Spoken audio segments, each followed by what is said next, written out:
les absents vont arriver. Je vois qu'il y en a déjà quelques-uns qui arrivent. Donc on va quand même commencer la séance du 26 avril du Conseil municipal.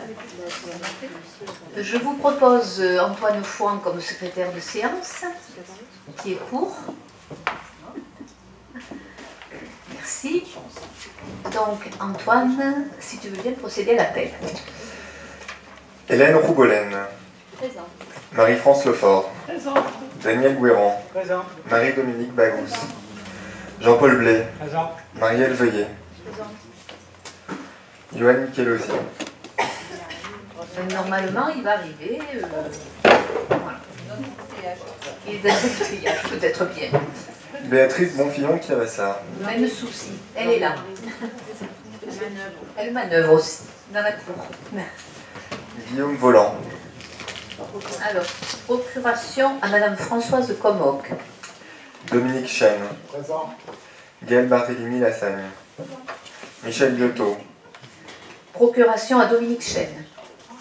Françoise Comohoc. Joël Albanese. Procuration à Hélène Rougolet. Nicole Ferréaux. Présent. Michel Giraud. Sonia Marcelli. Alors, elle sera en retard. Elle a donné, en attendant, procuration à Béatrice Bonfillon-Chiavassar. Alban Zakaria. Procuration à Marielle Veuillet. Audrey Bonnet. Philippe Odier. Procuration à Daniel Guéran. Françoise Caillol. Fatma Toa-Clément. Antoine Fouan présent. Emmanuel Butavant. Procuration à Jean-Paul Blais. Jean-François Dubu. Agnès Belen. Marc Lévy. Arlette Parola. Et Thierry Delis. Présent.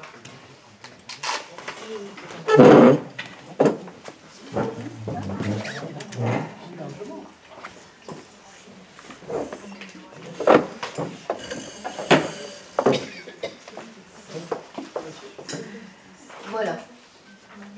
Avant que nous ne commencions, afin que nous ayons des débats apaisés, si tant est que cela soit possible, non, on va essayer de s'écouter, c'est le minimum, de parler succinctement, en argumentant normalement, et si possible sans s'agresser, étant donné que chacun, excusez-moi,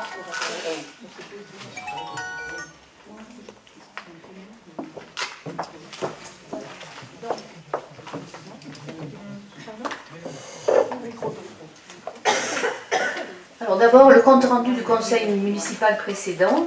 À votre lecture, nous allons voter éventuellement ce compte-rendu. Donc, arrivée de Johan Michelozzi. Court. Non.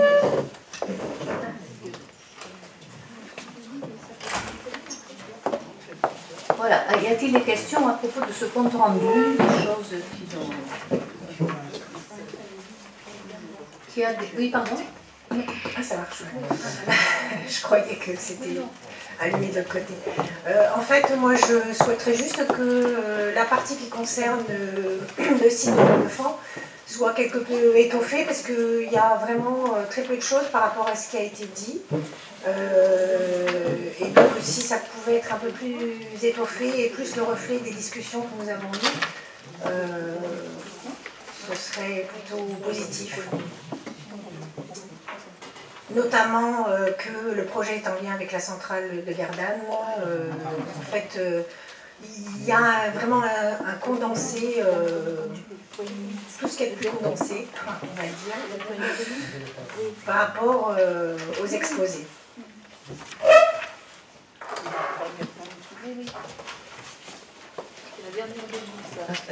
C'est la dernière délibération du précédent conseil. Oui, c'est ça, absolument. C'est ça. Oui. C'est l'avis de la commune sur la... C'est un avis, hein, donc, oui, c'est un avis, voilà. mais bon, c'est juste parce que voilà, on souhaite que ce soit exposé plus clairement et plus complètement. Est-ce que c'est possible? Attendez, mais bon, il faut... On y a tout n'aura pas 4 paragraphes. Mais bon, pas 4 paragraphes, voilà. Mais il a été dit que par exemple, en introduction, oui, par rapport à la centrale, voilà, c'est pas noté, que donc le terril de Bran-Enfant était conséquence directe de la centrale, que enfin il y a les éléments, mais vraiment mis bout à bout, et du coup ça n'a plus trop de sens, quoi, tel que c'est écrit. Merci. Voilà. Y a-t-il d'autres interrogations ou d'autres questions ou d'autres remarques? Donc, nous allons voter. Donc, qui est pour?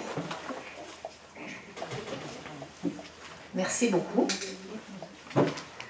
Donc, comme à chaque conseil, information du conseil municipal sur les décisions prises en vertu de la délégation du 16 avril 2014.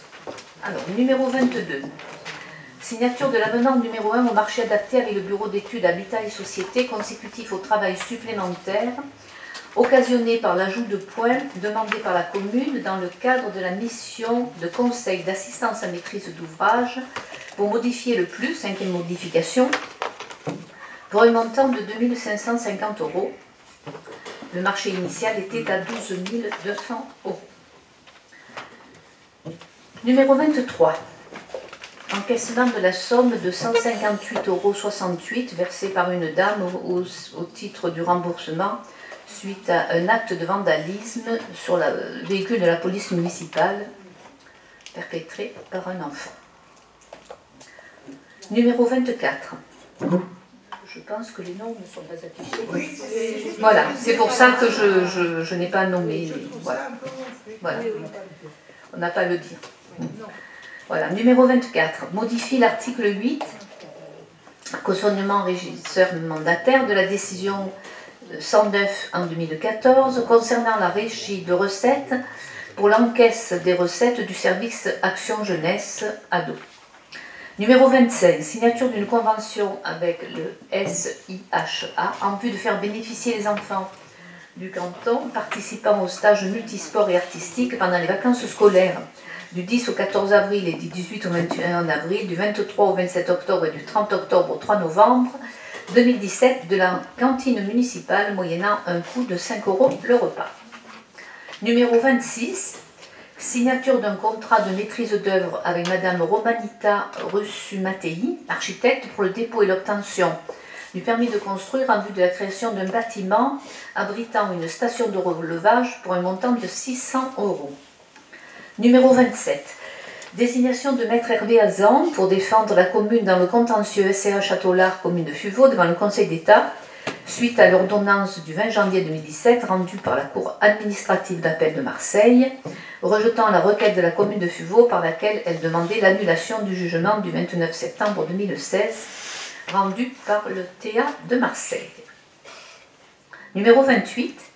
Signature d'un contrat avec la société Orona Méditerranée pour la maintenance de l'ascenseur situé au groupe scolaire La Roque-Martine pour un montant annuel de 1 425 €.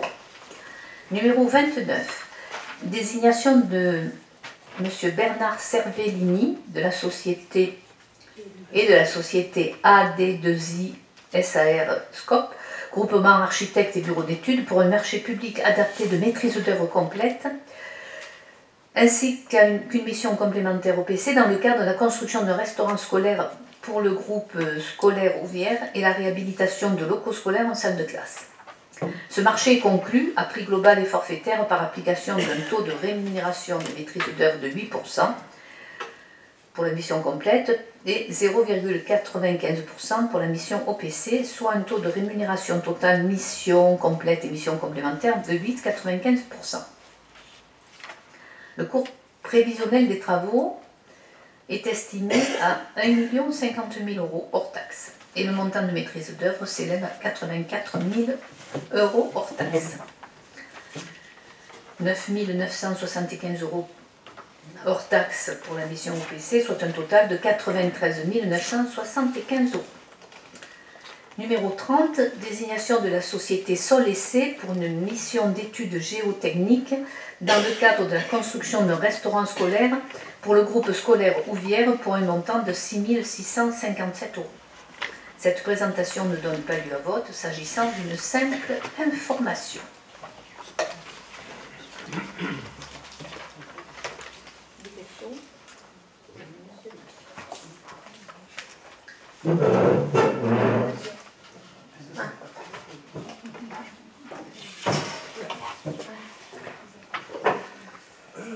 Madame le maire, lors du précédent conseil municipal, j'ai fait une remarque et j'ai été repris de voler par la DGS pour ce que j'avais dit, qui s'avérait être une bêtise.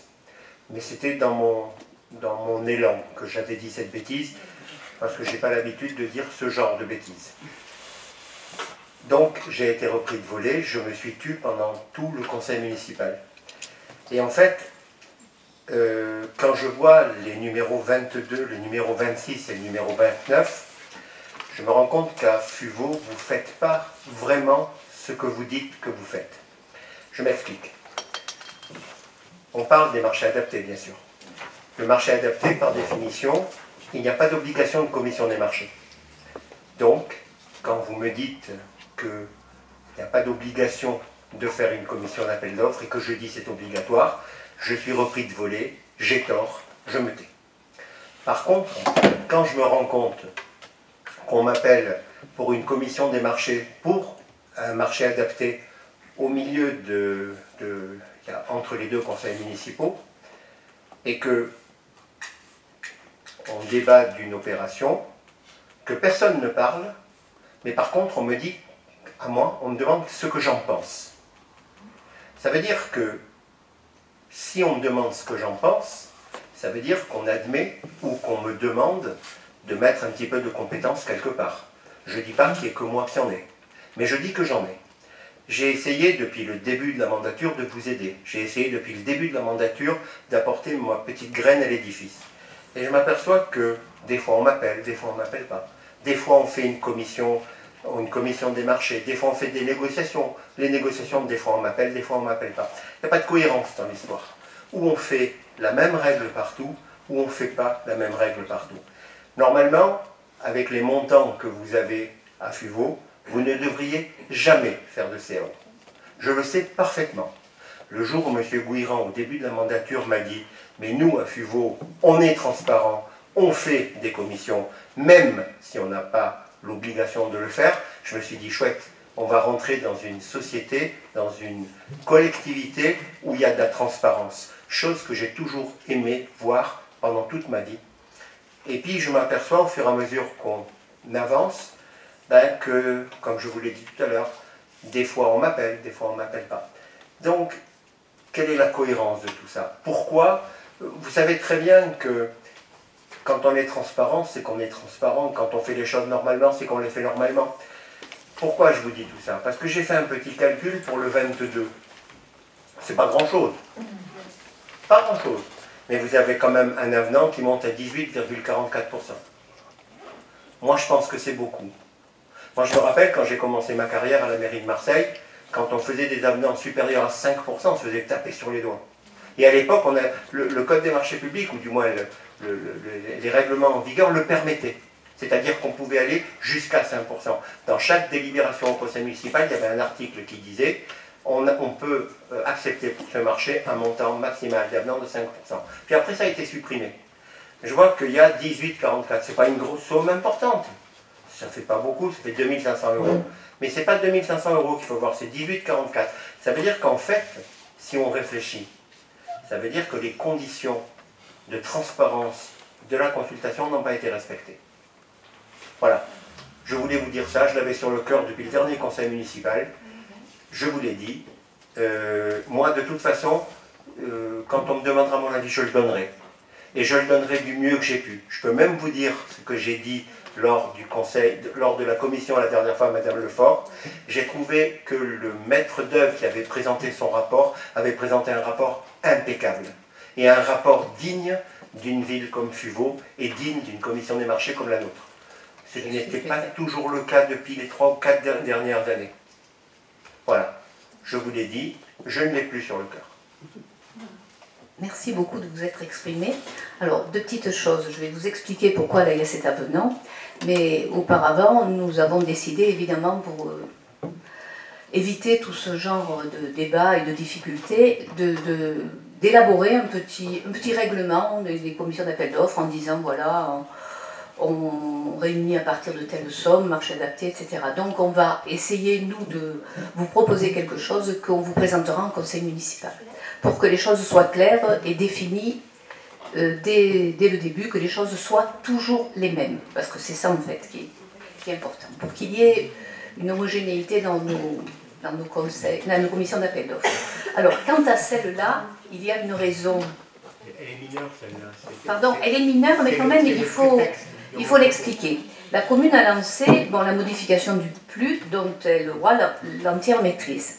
Or, nous le savions, mais enfin là, c'est très précis, nous apprenons qu'à partir du 1er janvier 2018, la commune n'aura plus du tout la maîtrise de ses documents d'urbanisme. Donc, elle a souhaité, et tout sera, en fait, on pourra faire des modifications du PLU, mais tout sera de compétence dans la métropole. On pourra dire oui, on pourra dire non, etc.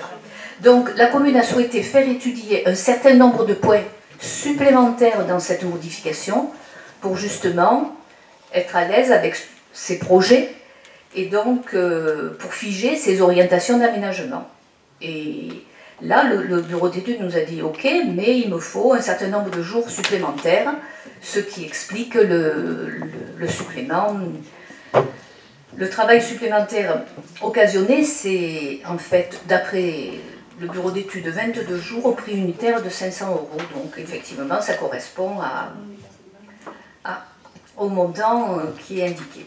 Le travail supplémentaire occasionné, il y aura 6 points qui étaient non prévus au départ et qui seront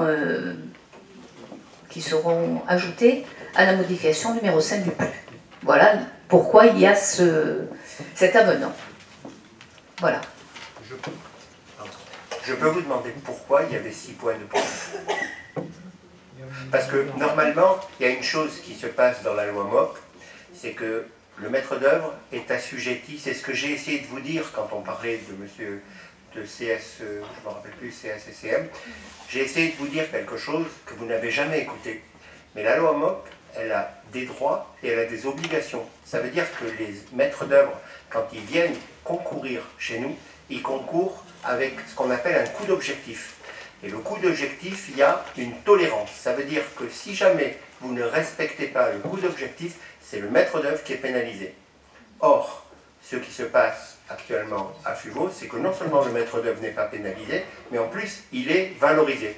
Dans ce cas-là... Ce n'est pas un maître d'œuvre là, hein. C'est un bureau d'études. C'est pour la modification du PLU. Hein. Ça s'appelle maître d'œuvre quand même. Si vous voulez, la loi MOP prévoit les travaux et les études.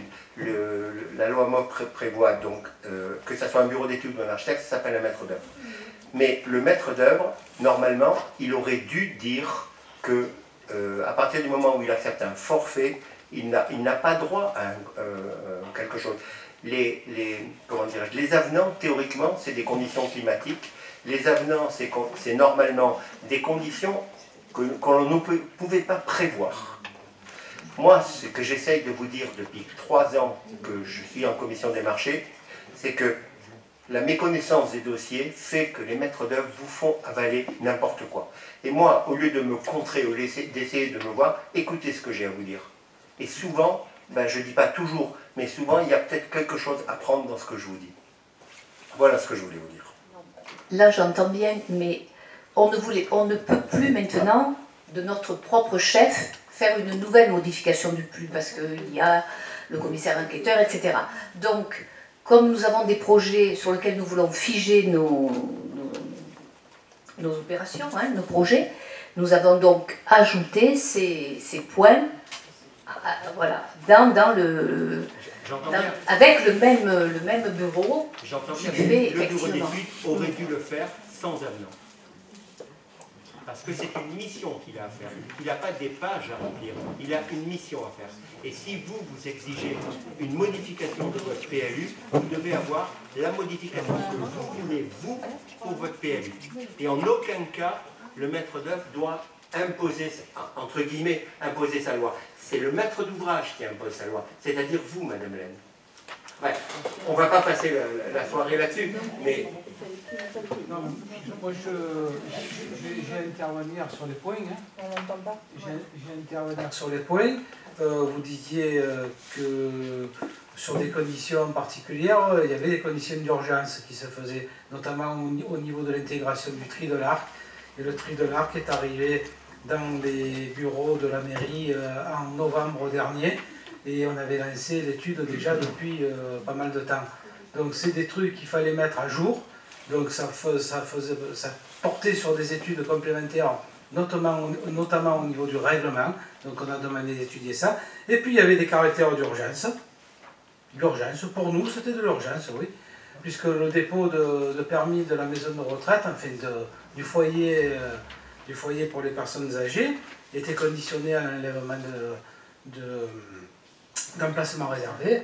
Et on a demandé à ce que le bureau d'études puisse étudier l'enlèvement de ces emplacements réservés. Sinon, le permis ne peut pas être déposé. On retarde encore d'un an, 2 ans. Et parce que, comme vous disait Madame le maire, l'année prochaine, on n'est pas sûr d'avoir une modif à la main de la commune. Théoriquement, Monsieur le Président de la métropole a laissé la main aux maires des communes pour engager sous l'argent, on va dire, métropolitain, mais sous les directives de la commune, des modifications, mais plus des révisions. Donc là, il s'agissait d'une modification. Donc normalement, on devrait pouvoir en faire encore en 2018, mais il reste le point d'interrogation, alors que celle-là, on en est sûr.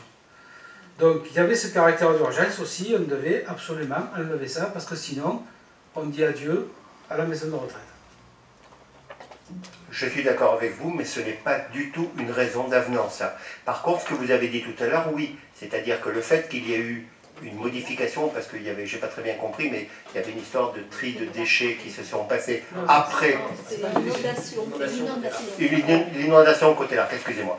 Ça, qui se soit passé après le lancement de la consultation, ça, c'est une modification acceptable. Mais par contre, le fait que vous soyez en avance, en retard, ça c'est un problème où on peut vous dire que vous gérez mal vos affaires. Donc ce n'est pas un caractère d'urgence qui peut être mis. Je ne sais pas si... Je crois que le code est fait de telle manière que ce n'est pas nos petites affaires qui doivent être les sources de modification. C'est les sources de modification qui doivent être les sources de modification. Bon, encore une fois, je ne vais pas y passer... je ne vais pas y passer... moi, j'ai voulu simplement... dire un état d'âme, c'est tout. Y a-t-il d'autres questions? Sinon,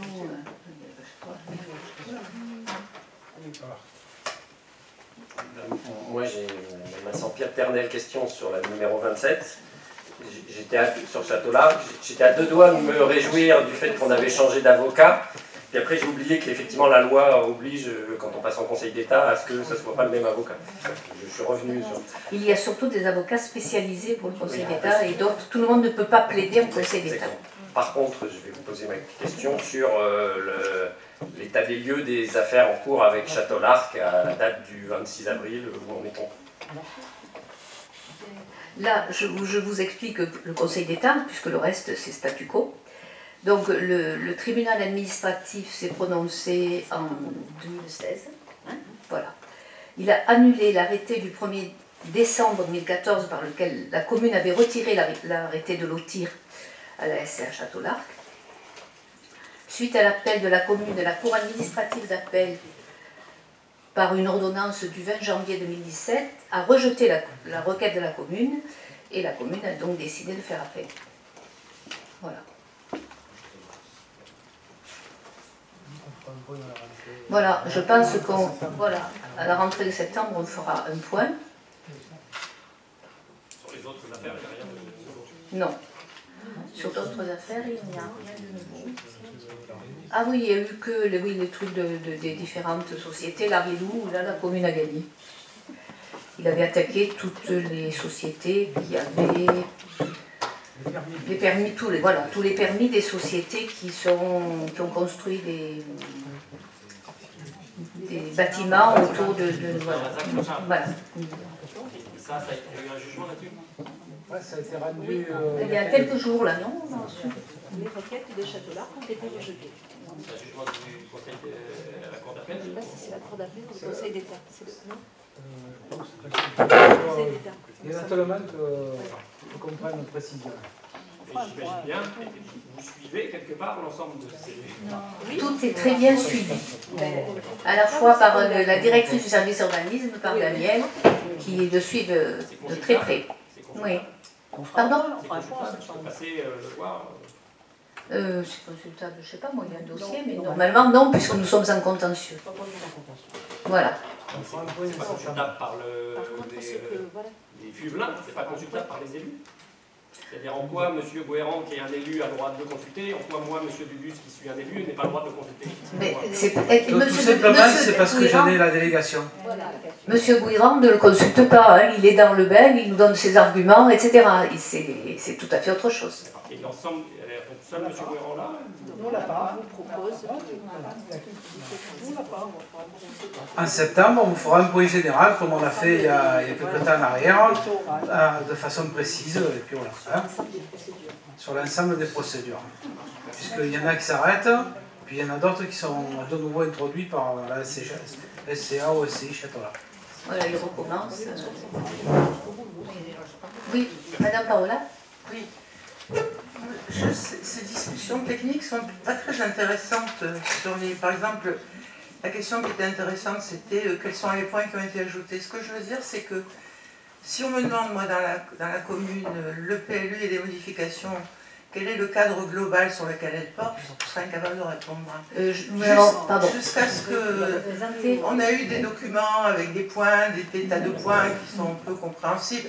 On n'a pas de vision globale de... Quand on veut modifier ça avant que la métropole reprenne la main, quelle est l'orientation générale, mais en orientation générale, c'est-à-dire on veut urbaniser, on ne veut pas urbaniser, on veut densifier, on ne veut pas densifier. C'est pas ça qu'on nous présente, c'est des tas de lignes techniques, et je regrette qu'on n'ait pas ce débat-là ensemble, c'est tout. Voilà, alors on l'a pas, c'est comme ça, c'est-à-dire qu'on n'est pas minorité, majorité, mais c'est trop technique pour qu'on puisse donner un avis ou voilà.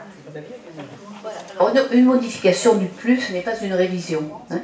Ce sont des points particuliers qui vous ont été présentés lors de... Parce que la modification nous a été présentée. Vous dites qu'il n'y a pas de cohérence globale, c'est juste des petites modifs à la main, parce que c'est... Soit il y a une cohérence dessous que vous connaissez mais que nous non, et que vous ne voulez pas partager, voilà, c'est ça ma question. Non, pas du tout. Nous avons par exemple, je me permets de le dire, l'obligation de construire du logement social, et plutôt que de donner un permis pour 400 logements villas de luxe à Châteaulard, nous préférons donner des permis pour des logements sociaux. Je vous donne cet exemple. Donc il y a des parties effectivement que nous allons urbaniser avec du logement social. On l'a déjà fait à la Barque et ça va être fait dans d'autres lieux et effectivement notre travail est là-dessus. Voilà, c'est ça qui est intéressant et c'est ça qu'on pourrait discuter ensemble. Et si c'est jamais fait, on est toujours... À la fin, on apprend comme le reste de la population, on est là pour pas grand-chose en gros. J'ajouterais juste une chose, c'est que le PLU c'est un document qui vit avec son temps, les choses elles évoluent. Je dirais simplement une chose, c'est lorsqu'on a réalisé des travaux pour lesquels on a mis en place un réservé, et à un moment donné il ne faut pas les laisser, il faut les enlever, ben, tout ça, ça fait partie de modifs, parce qu'on ne peut pas les enlever comme ça, simplement en disant on n'en a plus besoin, on enlève. Voilà, c'est tous ces petits trucs, alors ça peut vous paraître rébarbatif, technique et réglementaire, mais ça l'est. Je suis désolé, mais justement, le bon travail, c'est justement de mettre à jour le document.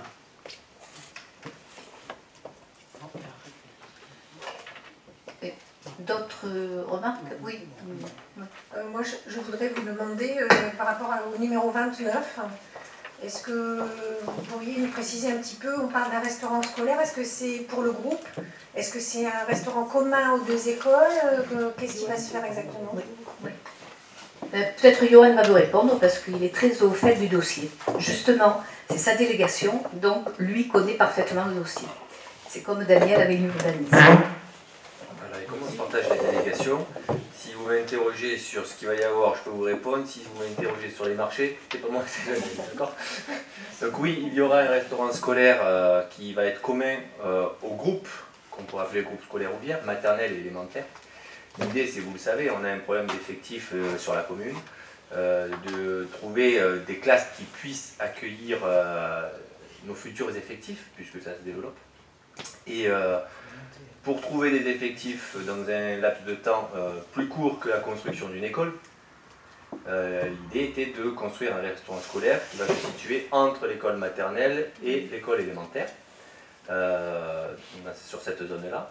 Un restaurant scolaire, une bâtisse commune à la maternelle et à l'élémentaire, mais qui bien sûr à l'intérieur ne va pas mélanger les services entre les maternelles et les élémentaires. L'idée, c'est justement de réfléchir le projet et de le faire suffisamment cohérent pour que chacun ait accès à des salles adaptées, appropriées, à un service à table pour des maternelles, un service en self pour des cycles 3. Voilà, donc c'est ce qui va se produire, c'est ce qui va arriver et c'est l'objet de la délibération 29. Enfin, c'est pas une délibération, c'est du compte rendu des ventes.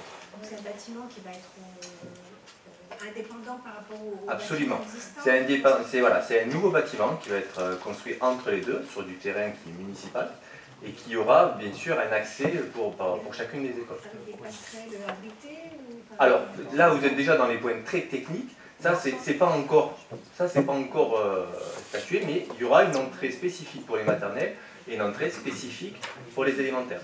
Voilà. Maintenant, les modalités réelles d'accès ne sont pas encore définies, puisque là on est sur les...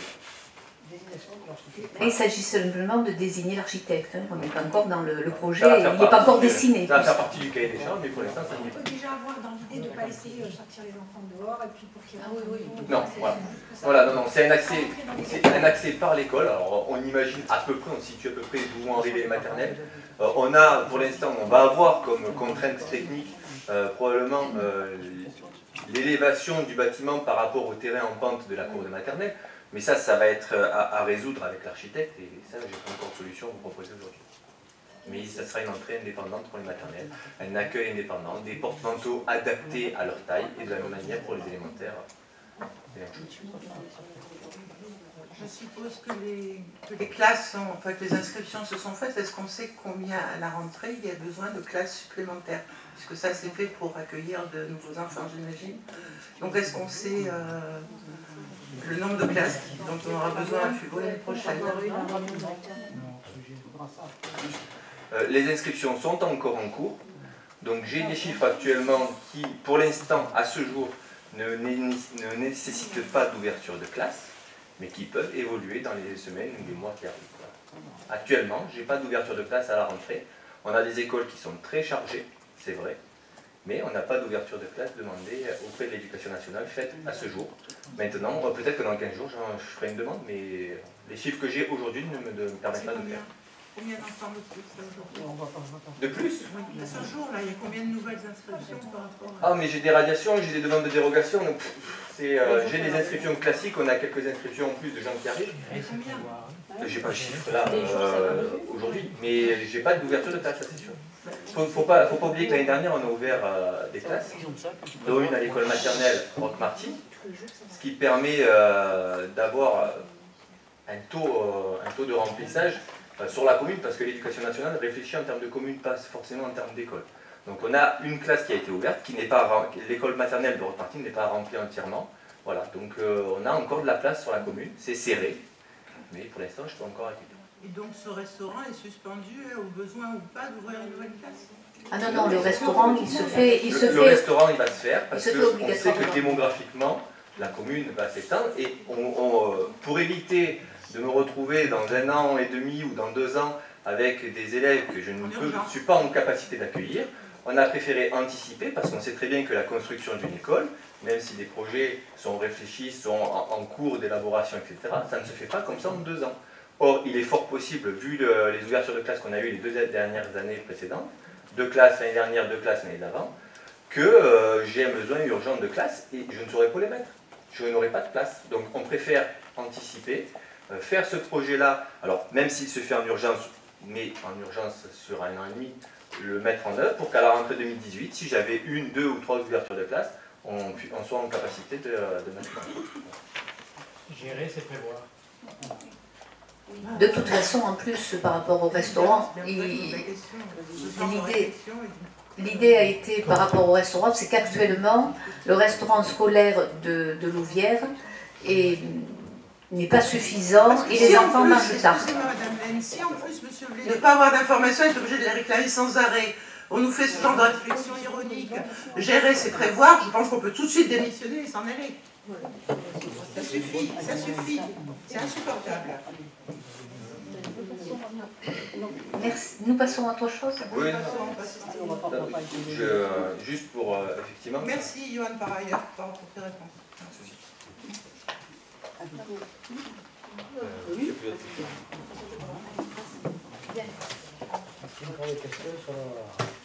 Il n'y a plus de questions sur les décisions. Allez, information du conseil municipal. On va le faire rapide aussi parce que c'est chaque année récurrent. C'est la présentation du rapport annuel du SPANC. Et donc c'est Jean-Paul Blé qui signe.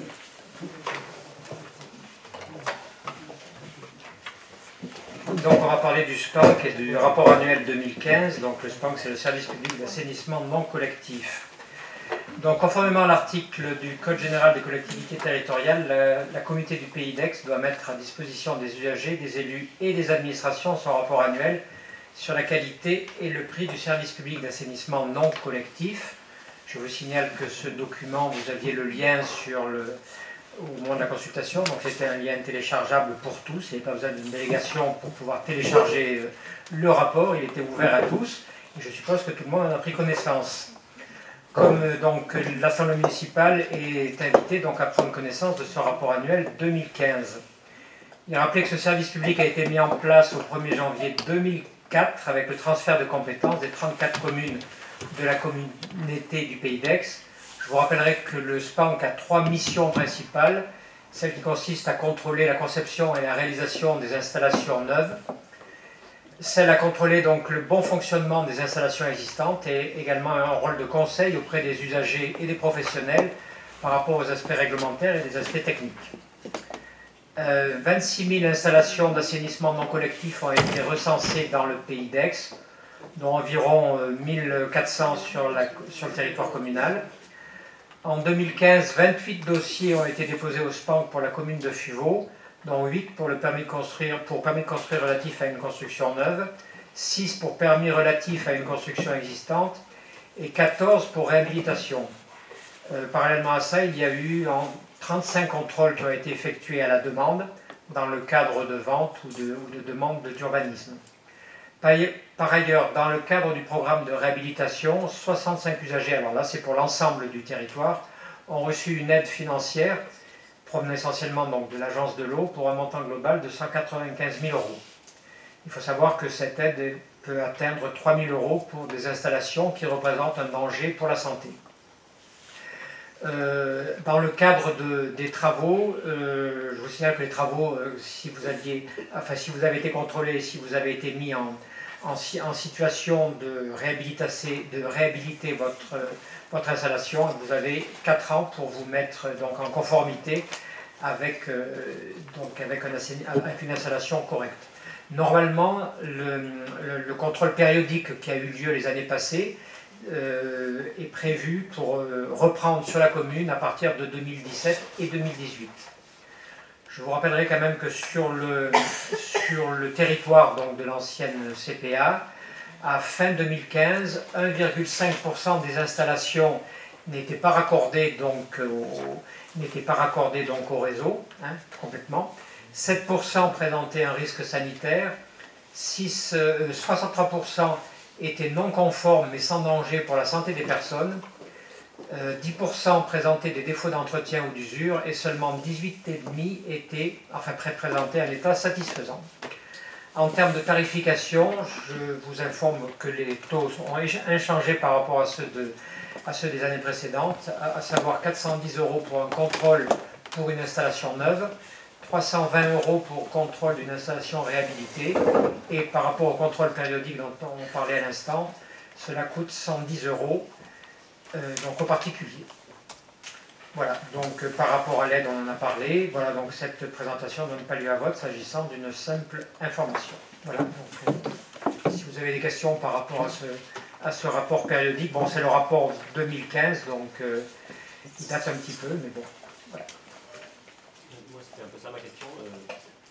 Quel bilan vous faites du fonctionnement de ce service-là à travers ce rapport-là, mais aussi depuis, puisque ça date un peu, là, on est en avril 2017, donc toute l'année 2016 s'est passée.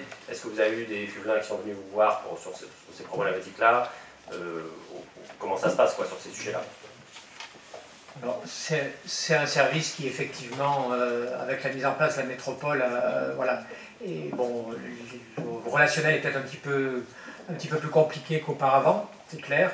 Ensuite, par rapport au contact, je me tourne vers l'urbanisme, effectivement, savoir s'il y a eu des contacts particuliers par rapport à l'urbanisme. Dans la mesure où les fosses sont essentiellement installées dans une zone qui n'est plus constructive aujourd'hui, on a de moins en moins de dossiers qui sont déposés. Voilà, donc, bon, il y en a, on les traite, ça se traite de façon assez correcte et même bien. Les gens sont assez contents du service, ils ne sont pas contents qu'ils ont à payer quelque chose. Mais bon, s'ils étaient sur l'assainissement collectif, c'est pareil, ils devraient payer à travers leur facture tous les 2 mois la participation au traitement de leurs effluents. Voilà. Mais bon, ça se passe bien, c'est vrai que le service, les techniciens sont très compétents, ils connaissent très bien leur métier.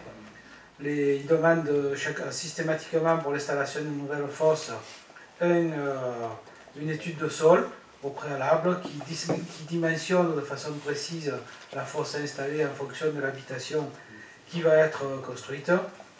Bon, c'est rentré dans les mœurs, je veux dire, c'est normal aujourd'hui. On sait que le pétitionnaire, lorsqu'il aura un nouveau bâti à réaliser, il sait qu'il a cette obligation. Quand il n'est pas raccordé à l'assainissement collectif. Hein.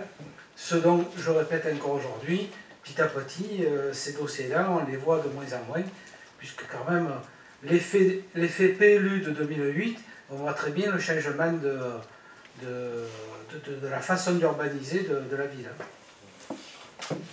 Et donc là, on parlait des installations neuves, mais il y a des installations existantes qui, elles, vont effectivement, comme on disait tout à l'heure, entrer dans un nouveau processus de contrôle. Et là, le relationnel risque peut-être un petit peu d'être différent, dans la mesure où, comme vous voyez au niveau des chiffres, il y a quand même 20% seulement des installations globalement qui sont satisfaisantes. Ça veut dire qu'il y a 80% qui ne sont pas globalement satisfaisantes, pour lesquelles il y a donc un certain nombre peut-être de travaux à faire, quoi. Ça, c'est à l'échelle de Oui, mais les chiffres de FUVO sont assez proches de ceux du territoire. Hein. Et juste une dernière question, pourquoi le rapport 2015 sort maintenant? Parce qu'il y a eu un petit effet retard, on va dire comme ça. On vous présentera dans quelques mois le rapport 2016. Voilà. Le rapport qui est sorti là, c'est la CE2 qui a mis dans le sortie? Oui, il y a eu un délai peut-être mutualisé entre le SPANC et nous, et puis on a laissé peut-être passer un peu le temps au niveau du Conseil pour le passer. Donc très prochainement, vous aurez le rapport 2016 et on sera à jour comme ça. Voilà. Merci. Il n'y a pas de vote, donc nous passons à la délibération suivante. C'est la désignation d'un nouveau membre à la commission d'appel d'offres et au bureau d'adjudication. Donc, par délibération en date du 16 avril 2014, le conseil municipal a désigné par élection proportionnelle au scrutin de liste et au plus fort reste, sans panachage ni vote préférentiel, les titulaires que vous avez donc Daniel Guirand, Marie-Dominique Bagous, Marie-France Lefort, Philippe Dier et Marc Lévy. Et en suppléant, Michel Liotto, Béatrice Bonfiant Kiabassa, Jean-Paul Blé, Dominique Chêne et Christophe Neuville. Bon, je ne vous redirai pas tout chaque fois. Et suite à la démission de M. Christophe Neuville, il convient aujourd'hui de désigner un autre membre suppléant. Donc, évidemment, il s'agit d'un membre suppléant de ce qu'on appelle la minorité, je n'aime pas trop le mot, mais bon. Donc, vous pouvez nous proposer un nom pour remplacer Christophe Neuville à cette place-là. Donc, c'est monsieur Thierry Delille. Monsieur Delille ayant remplacé Monsieur Deville. Voilà. Donc, il est proposé à l'Assemblée délibérante de désigner Monsieur Thierry Delille comme membre suppléant constituant la commission d'appel d'offres et du bureau de l'adjudication. Et nous allons voter à main levée si vous en êtes tous d'accord. Oui.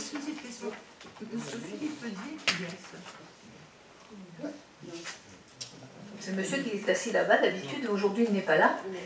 Mais il est là d'habitude. Hein. C'est monsieur Bugiro qui a pris sa place aujourd'hui. Il a des cheveux blancs, il est barbu, mais enfin ça c'est pas significatif. Hein. Il porte des lunettes, qu'est-ce que je pourrais vous dire d'autre? On vous portera une photo la prochaine fois. Voilà. Donc, nous avons donc proposé monsieur Delille. Alors, nous allons voter à main levée. Qui est pour? Bon. Je comprends que monsieur Delille ne participe pas au vote? Ou bien vous pouvez voter, hein? Comme vous voulez. Rien d'interdit, comme vous voulez. Vaut mieux même dans ces cas-là, quelquefois. Bien, alors, donc, monsieur Delille est élu à l'unanimité. C'est la même délibération pour la constitution de la commission chargée de l'examen des candidatures aux concessions d'aménagement. Celle-là, je ne sais pas si on l'a utilisée souvent, on ne l'a jamais utilisée, mais elle existe. Donc, est-ce que nous faisons la même chose? Voilà. Donc, et je vous propose aussi de voter à main levée. Donc, qui est pour? Voilà. Merci beaucoup. Alors, adoption, ça c'est encore la demande de Madame le percepteur. Adoption des indemnités de fonction du maire, des adjoints et des conseillers municipaux.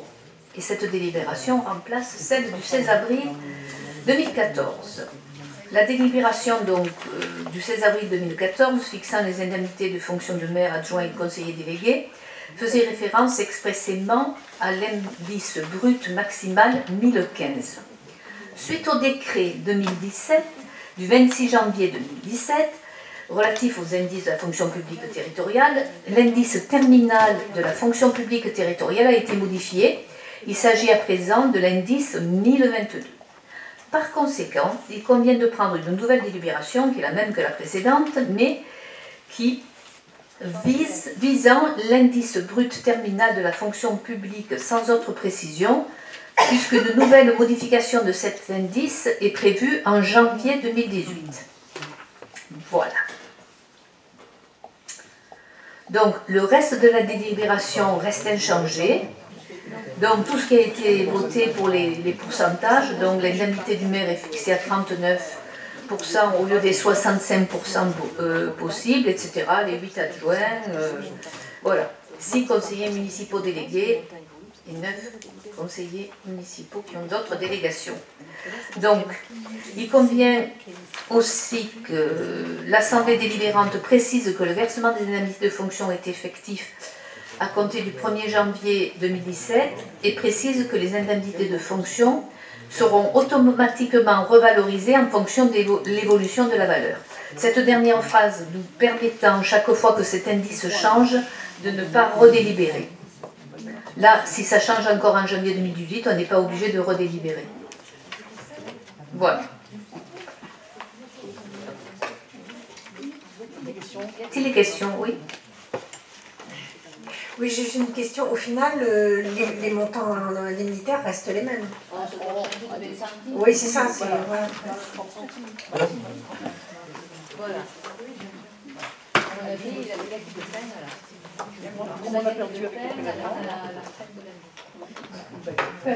Mais c'est obligatoire et puis voilà.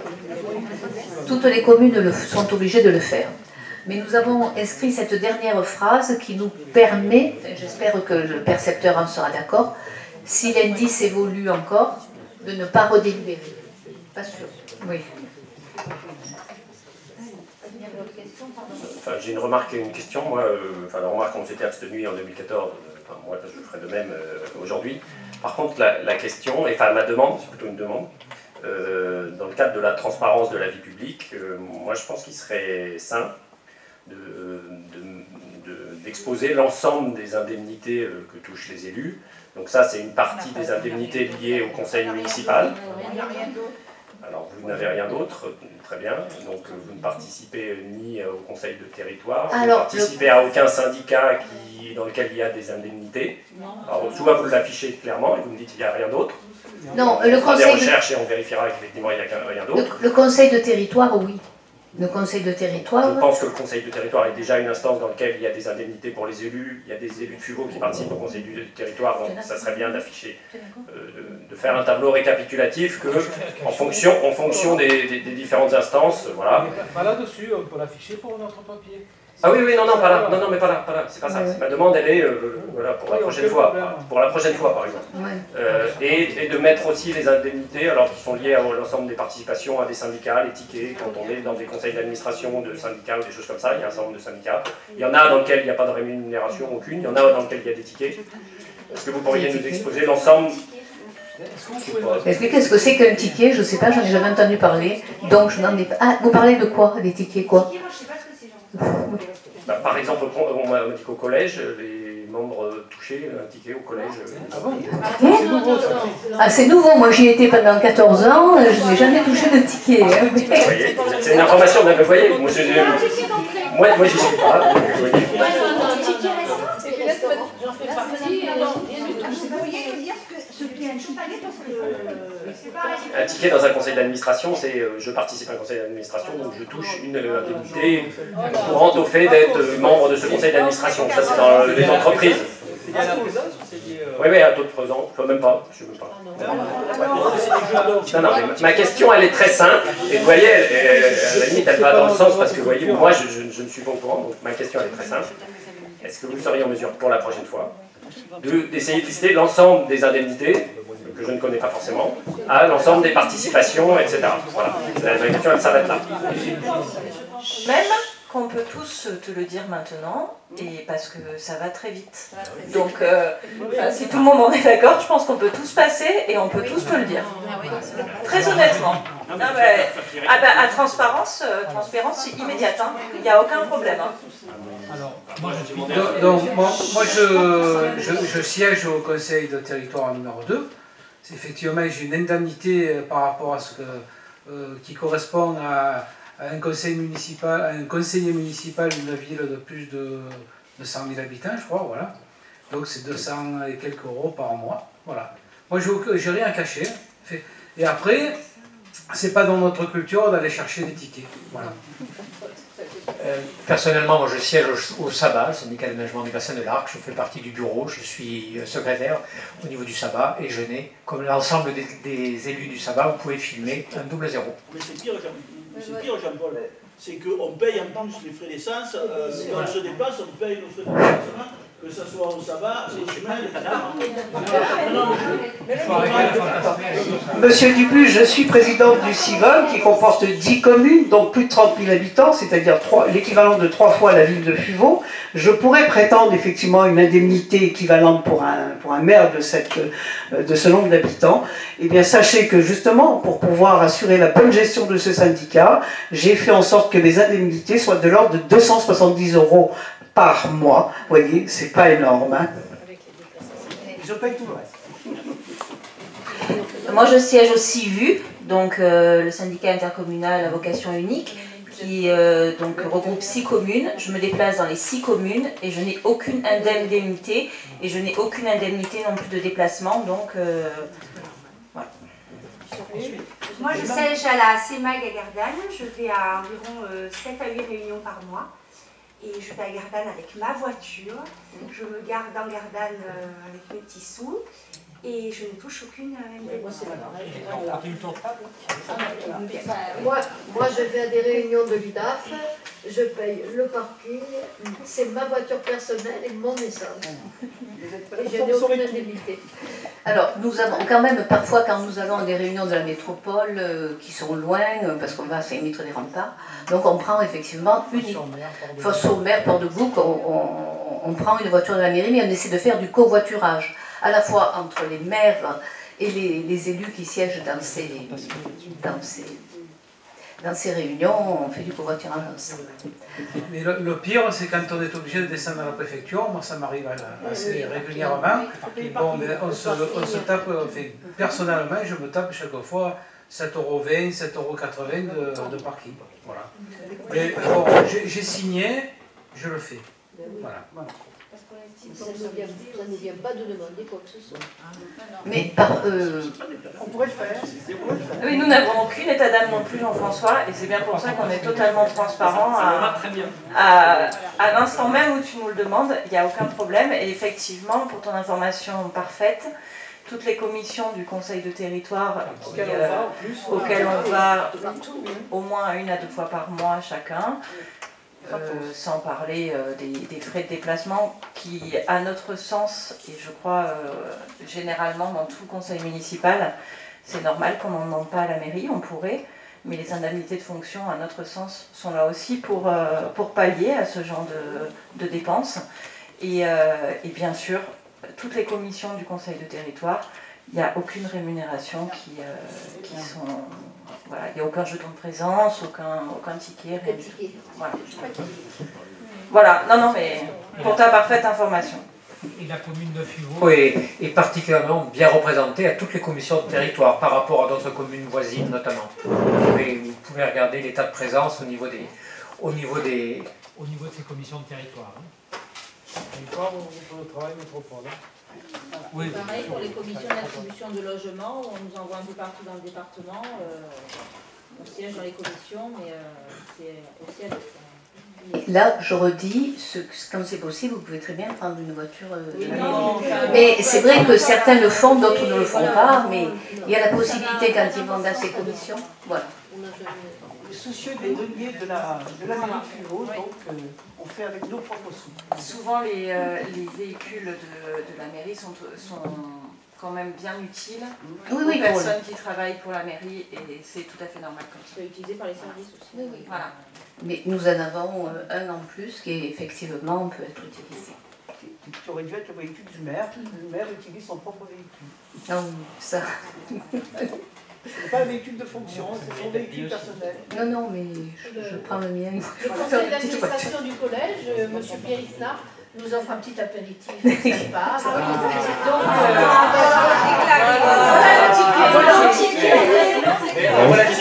C'est l'apéritif d'un collège. Collège. Avec les enseignants. Pareil, il faudra bien que tu dises à la personne qui t'a dit qu'on touchait de l'argent au collège. Oui, je vais creuser. On ne vit pas avec des indemnités de la ville de Fuveau. C'était pas ma question. Et M. Neuville peut le dire, puisqu'il s'occupait des femmes. Lui, peut-être qu'il croyait que lui. Ah non, mais c'est pas lui. Non, pas du tout. Vous pouvez, et puis tu peux aussi interroger, c'est les autres élus qui siègent, donc Belcodem, notamment Méreuil, qui siègent aussi au conseil d'administration, parce que c'est la même chose. Peut-être que la commune. Peut-être que la commune. À la commune, oui, c'est ça. Si on ne parle pas, c'est qu'on n'a pas de commission syndicale. On n'a rien plus que ça, on va pas faire. Oui. Est-ce que vous m'autorisez une question qui n'a pas grand-chose à voir avec ça, mais en fait, quand j'ai relu le conseil municipal de 2014, là, où on avait voté ça, juste pour regarder, je suis retombé sur quelque chose qui était des indemnités pour des formations des élus.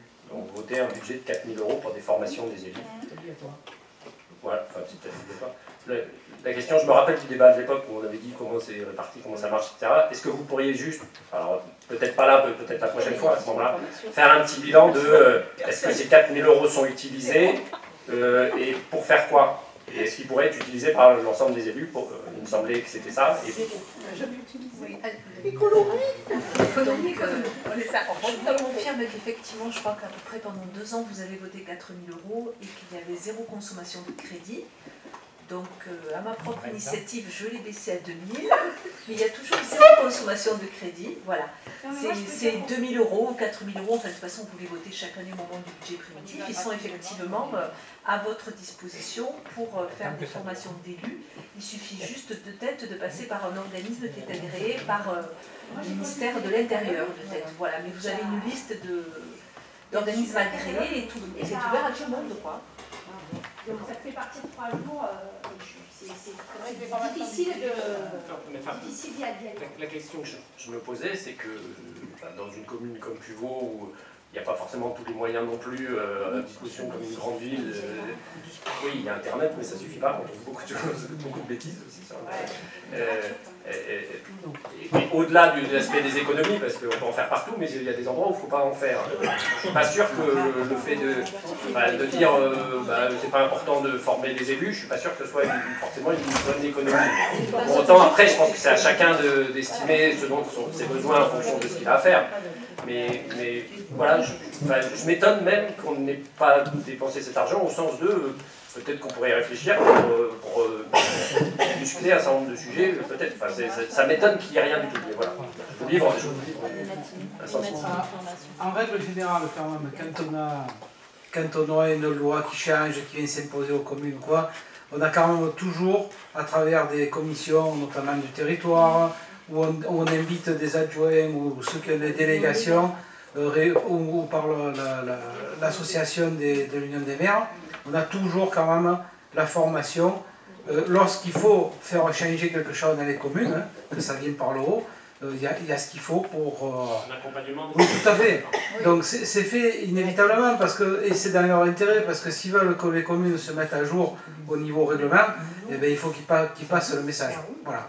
Donc on n'a pas besoin d'aller, je vais dire, faire un stage de 5 000 € ou 6 000 € à Paris pour savoir qu'est-ce qu'on peut faire sur la voirie, quoi, à la limite. Bon.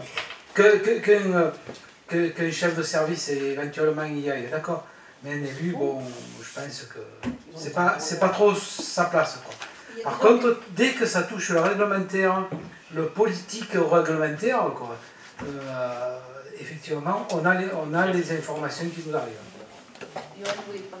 Juste pour compléter ce que vient de dire Daniel, il nous arrive aussi régulièrement, selon les délégations, d'aller dans des colloques, des forums organisés par les municipalités voisines, où là où on va pouvoir échanger avec des techniciens. J'y ai encore été récemment, enfin, au mois d'avril, avec Grégory Lebrun, le directeur du service enfance. Alors il n'y aura ni frais de déplacement de sa part, ni auprès de la mairie, puisque je l'ai accompagné avec mon véhicule personnel. Mais on a pu échanger sur la ville de La Ciotat avec des élus de la ville de La Ciotat, des techniciens de la ville, mais aussi plein de gens, y compris des Alpes de Haute-Provence, des Hautes-Alpes. Donc on s'est fait une micro-formation par ce forum-là, sans être dans un catalogue et sans avoir un coût exorbitant. Ça nous a permis de voir plus loin, de réfléchir sur le PEDT, des choses qui concernent la délégation de services fonciers. C'est bon. Alors, ah oui, il faut voter. Bon, d'une manière générale, je vous signale aussi que le maire n'a pas du tout pris l'indemnité à laquelle elle avait droit, puisque nous l'avons partagée. Voilà. Et les adjoints, même chose, et voilà. Alors c'est vrai, vous me faites penser à une question. Désolé. Mais quand vous mettiez dans la délibération l'histoire des 65% et 27%, moi j'ai trouvé des documents sur Internet, alors peut-être que c'est une niveau d'études, mais qui équivalaient à une commune entre 10 000 et 99 000 habitants. Ces taux-là correspondaient à une commune entre 10 000 et 99 000. Est-ce qu'on a basculé dans ces taux-là ou pas? Non.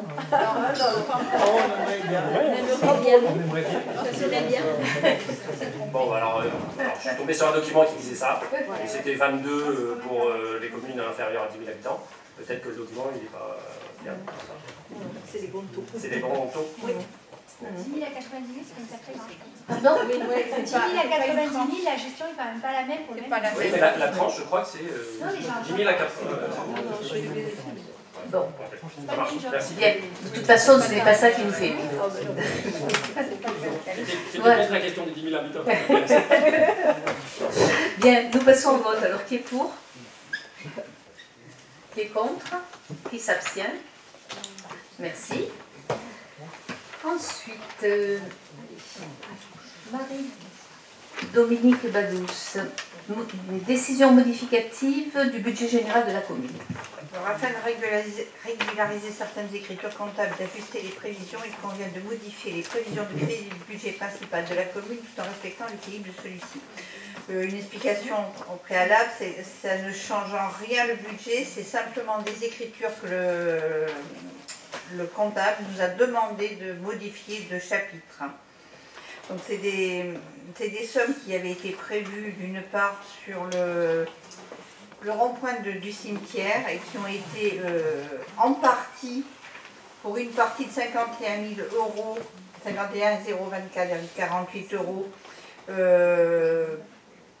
payés sur le 4581 en 2016 et qui, pour 2017, passent au compte 2151/020. Donc je vous passe toutes les plus, les moins. Hein. En réalité, les sommes restent identiques. La recette d'investissement a été de 1 128 824,48 et la dépense d'investissement est de 1 126 824,48. Il est proposé à l'Assemblée délibérante d'autoriser les virements de crédit tels que présentés ci-dessus et d'autoriser Madame le maire à signer tous les documents nécessaires. Je peux répondre à vos questions si vous voulez. C'est-à-dire que le changement, il ne concerne que la ligne 51 000? Non, elle concerne la ligne 51 000, elle a été payée, elle reste là-dessus. En 2016, ils ont accepté. Mais en 2017, bon, ça c'est les changements. Hein, les voyages forment la jeunesse, on diront que les changements forment le percepteur. Donc en 2017, il nous a demandé de passer cette opération du 21,51 au 45,82. Le solde, puisque 51 000 avait été payé déjà. Ah, d'accord. Passer le solde. Le solde, oui. Le solde avait été. Oui, voilà. Donc les 10 000, 1 024 775,25. 52, pardon. C'est pas des budgets supplémentaires. Absolument rien. Non, non. C'est exactement la même somme. Si vous prenez. Mais on change, même pas de ligne, on change de chapitre. C'est une écriture comptable. Voilà. Bien. Nous pouvons voter. Donc, qui est pour? Qui est contre? Qui s'abstient?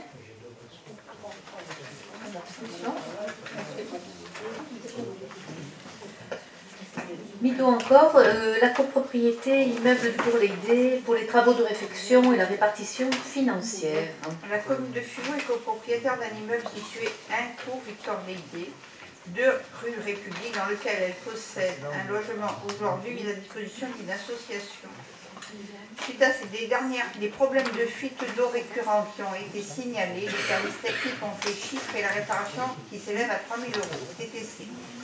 La commune a ensuite réuni tous les copropriétaires qui ont accepté de prendre en charge chacun 750 euros. Il est proposé à l'Assemblée délibérante d'autoriser Madame le maire à lancer les travaux de réparation pour un montant global de 3 000 euros TTC, d'autoriser Madame le maire à signer tout document nécessaire.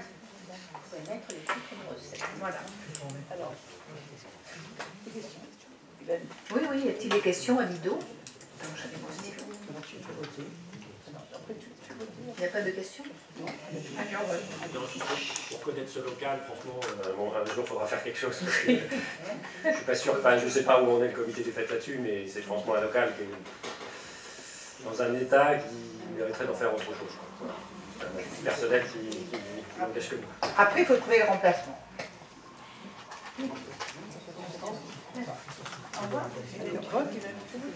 Donc, plus de questions? Donc, qui est pour? Merci beaucoup. On poursuit avec la 3.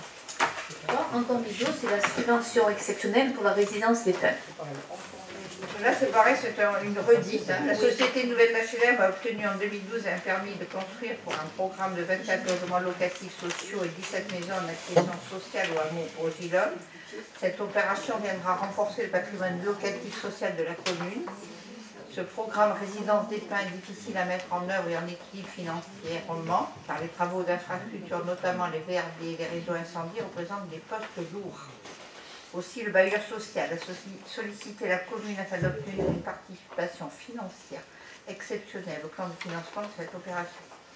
Cette participation devrait, aux côtés de celle de la métropole sollicitée au titre du programme local de l'habitat, de l'État, de créer de fonds propres permettre d'atteindre l'équilibre nécessaire à un investissement. Cette subvention viendra pour la commune en déduction de la pénalité au titre de la loi SRI. Ainsi, il est proposé à l'Assemblée délibérante d'octroyer une subvention d'un montant de 150 000 euros en investissement à la société d'HLM, bailleur social de la résidence des Pins, qui sera inscrite au budget principal et autorisée Madame le maire à signer tout document nécessaire. Il s'agit bien de tout ce qui a été terminé, Oui, oui, c'était terminé et c'était prévu. En fait, si vous voulez, la résidence des Pins, si j'ai bien compris, la résidence des Pins, il était prévu qu'effectivement on donnait une subvention, mais elle ne nous va pas demander à temps, je dirais. Donc le percepteur nous demande de redélibérer la même chose. C'est bien ça. Parce qu'ils nous ont demandé, après, par rapport à la délibération, ça devenait caduc. Donc il a fallu redélibérer. On l'avait déjà passé. Voilà, c'est une délibération qui avait déjà été passée. Et là, c'est terminé, ils n'arrivent pas à boucler, il faudrait en remettre un peu, ça fait un peu bizarre. C'est la même que les voiries qu'on devait... Voilà. C'est la même, mais le percepteur, Et ce qui veut dire que c'était un budget à l'époque qu'on avait, mais qu'on n'a pas... Non, il y a l'histoire de la loi SRU. Non, enfin, tout simplement, le percepteur nous rappelle que la règle, c'est une subvention, elle est annuelle. Et bien que le montant soit important et bien qu'elle ait un objet un peu particulier, que ce ne soit pas une sub à une asso ou toute simple, c'est toujours la règle, la subvention elle est annuelle. Et les subventions, contrairement à toutes les autres dépenses de la commune, ne peuvent pas être reportées sur le budget suivant. Voilà. Donc elle nous demande de redélibérer parce que la délib, en gros, de la subvention, elle est valable un an, si vous voulez. Voilà. Donc comme la Société Nouvelle d'HLM nous a appelé, si vous voulez, en participation que très récemment, là en début d'année 2007, quand on a voulu les payer sur la base de cette délib que nous avions déjà prise, la perception nous a dit non, non, attendez, les plus valables, vous redélibérez. Voilà. Budgétairement, on avait anticipé le fait qu'ils allaient nous solliciter en 2017 pour ça. Comment on gère le fait que c'était prévu On les décale ou on les reporte, on les vote un budget supplémentaire. En crédit, on les a, si vous voulez, on ne les a pas consommés. Hein, voilà. Donc, budgétairement, c'est pas un problème. C'est une histoire de délibération. Bien. S'il n'y a pas d'autre... Oui, pardon. Juste une petite question. Vous pourriez rappeler le montant de la pénalité, s'il vous plaît? Je ne l'ai pas en... Alors, annuellement, ça vous annuellement, c'est 170 000 € par an. La pénalité de la loi SRU, vous me demandez. Voilà, c'est 170 000 € par an. D'accord. Voilà. Donc, si je comprends bien, le montant, quand vous dites le montant va venir en déduction, oui. Donc il n'y aura plus que 20 000 € à payer, c'est bien ça? Voilà, tout à fait. Alors dans le précédent conseil municipal, on disait la même chose. Oui, mais c'est alors comment vous dire? Quand vous cumulez quelque part les participations que vous pouvez verser à une société nouvelle d'HLM, l'État vous donne 3 ans pour les déduire de votre pénalité.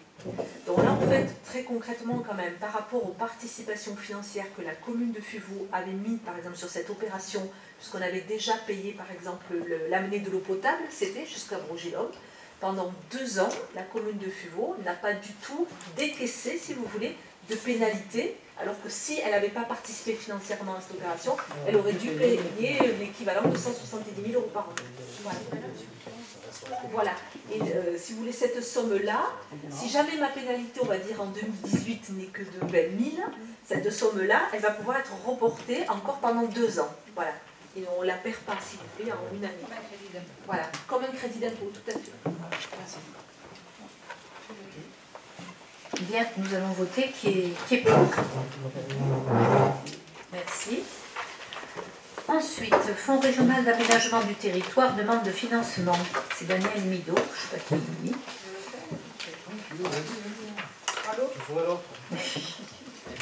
La région a mis en place un nouveau dispositif au service des projets de développement local. Le Fonds régional d'aménagement du territoire, le FRAT, regroupe dans un fonds unique toutes les interventions en faveur des projets d'aménagement du territoire et d'équipement. La commune peut présenter un dossier par an qui pourra être financé à hauteur de 30% maximum de la dépense subventionnable par un montant plafond de subvention de 200 000 €. Il est proposé à l'Assemblée délibérante de présenter comme dossier pour l'exercice 2017 celui de la réalisation d'un équipement public aux abords de l'école élémentaire Rouvière. Il s'agit essentiellement de la création d'un parvis d'enterrement piéton devant l'école avec un cheminement des enfants sécurisé, de la reprise des trottoirs et la création d'une bande cyclable sur le chemin de Saint-François, en direction du village, jusqu'à l'entrée du lotissement Le Solfège, de l'extension du réseau d'assainissement et de la reprise de l'éclairage public. Le coût prévisionnel de ces équipements publics est aujourd'hui estimé à 900 600 € hors taxe. Le Conseil régional peut, au titre du FRAC, apporter 200 000 € de financement. Ainsi, il est proposé à l'Assemblée délibérante de solliciter au titre du dispositif Fonds régional d'aménagement du territoire auprès du Conseil régional une demande de financement pour le dossier cité ci-dessus et d'autoriser Madame le maire à signer tout document nécessaire.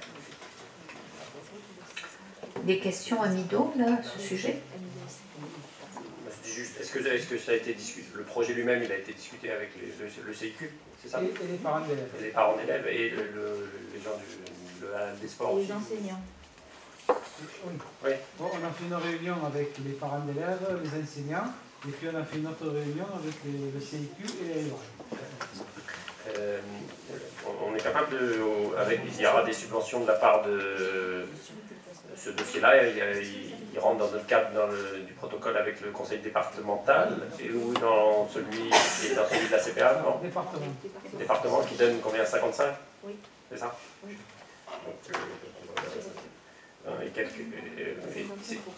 Donc, donc pour la commune, ça va revenir à 20 et quelques pourcents? Quelque chose comme ça? Pas tout à fait. Mais là, nous ne savons pas si nous l'obtiendrons, celle-là de subvention. Nous la demandons, hein. Et c'est pas certain parce qu'il y en a très peu. Hein. L'an passé, nous ne l'avons pas eu. Nous l'avons demandé, mais nous ne l'avons pas eu. Il y a peu d'éligibles. Et on sait sur quels critères sont définis. Enfin, c'est lié à une enveloppe et avec des critères ou comment ça marche? C'est une par an. C'est une par an et par habitant? Non. C'est la région, pardon. C'est au niveau de la région que vous demandez. Oui, voilà. La région, nous sommes allés à une réunion avec Madame le maire l'année dernière, puisqu'ils ont complètement revu leur dispositif, et effectivement, ils financent un dossier par an par commune. Le maximum, c'est 200 000 €, effectivement, et ils ont quand même défini des critères. Il y a en gros 4 types de dossiers qui peuvent être financés. Voilà, les équipements publics, l'amélioration de l'énergie sur l'habitat, je crois, et puis les places, voiries, parvis, ça rentrait là-dedans. L'année dernière, ce que dit Madame le maire, c'est qu'effectivement, le dossier que nous avons déposé en 2016, ils sont censés nous le voter là avant l'été 2017. Ils ont quand même 6 mois de retard, quoi, on va dire. Voilà. Mais on présente aussi un dossier en 2017, même s'il est voté.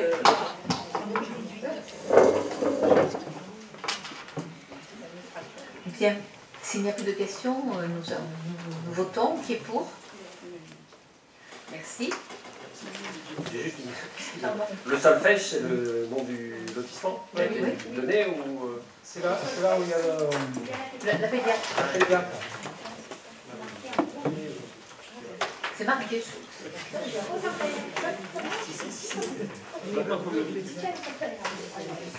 Bien. Daniel. Oui. Donc, c'est une demande de subvention, donc cette fois au conseil départemental, dans le cadre de sa politique d'aide aux communes, qui a mis en place un dispositif d'aide aux travaux d'investissement sous la forme de petits travaux de proximité. Le taux de subvention est de 70%, du montant hors taxe des travaux plafonnés à 85 000 € hors taxe par projet.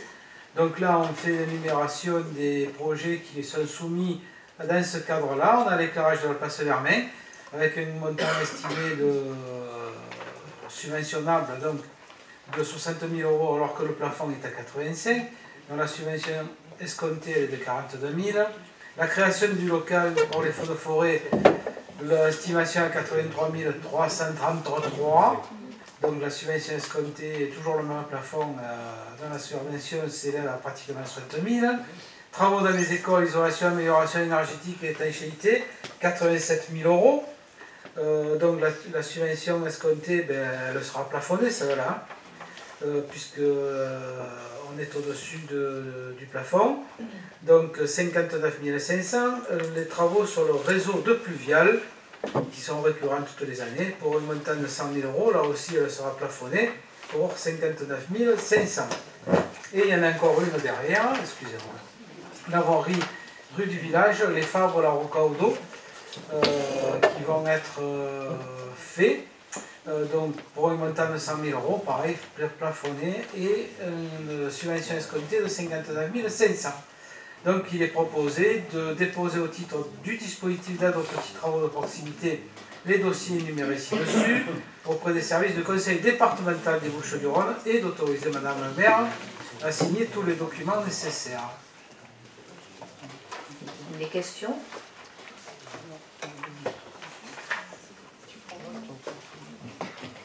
La place Vermain, c'est la place ou c'est l'église? Je crois qu'on a largement débattu sur l'église, non, déjà? Ah oui, ça fait l'objet de plein de commentaires de votre part, un conseil municipal. Non, là, il s'agit de la place. Oui, au conseil municipal. Au conseil municipal. Oui, On peut faire allumer l'église plutôt que de verser le social, etc. On refait le conseil de décembre.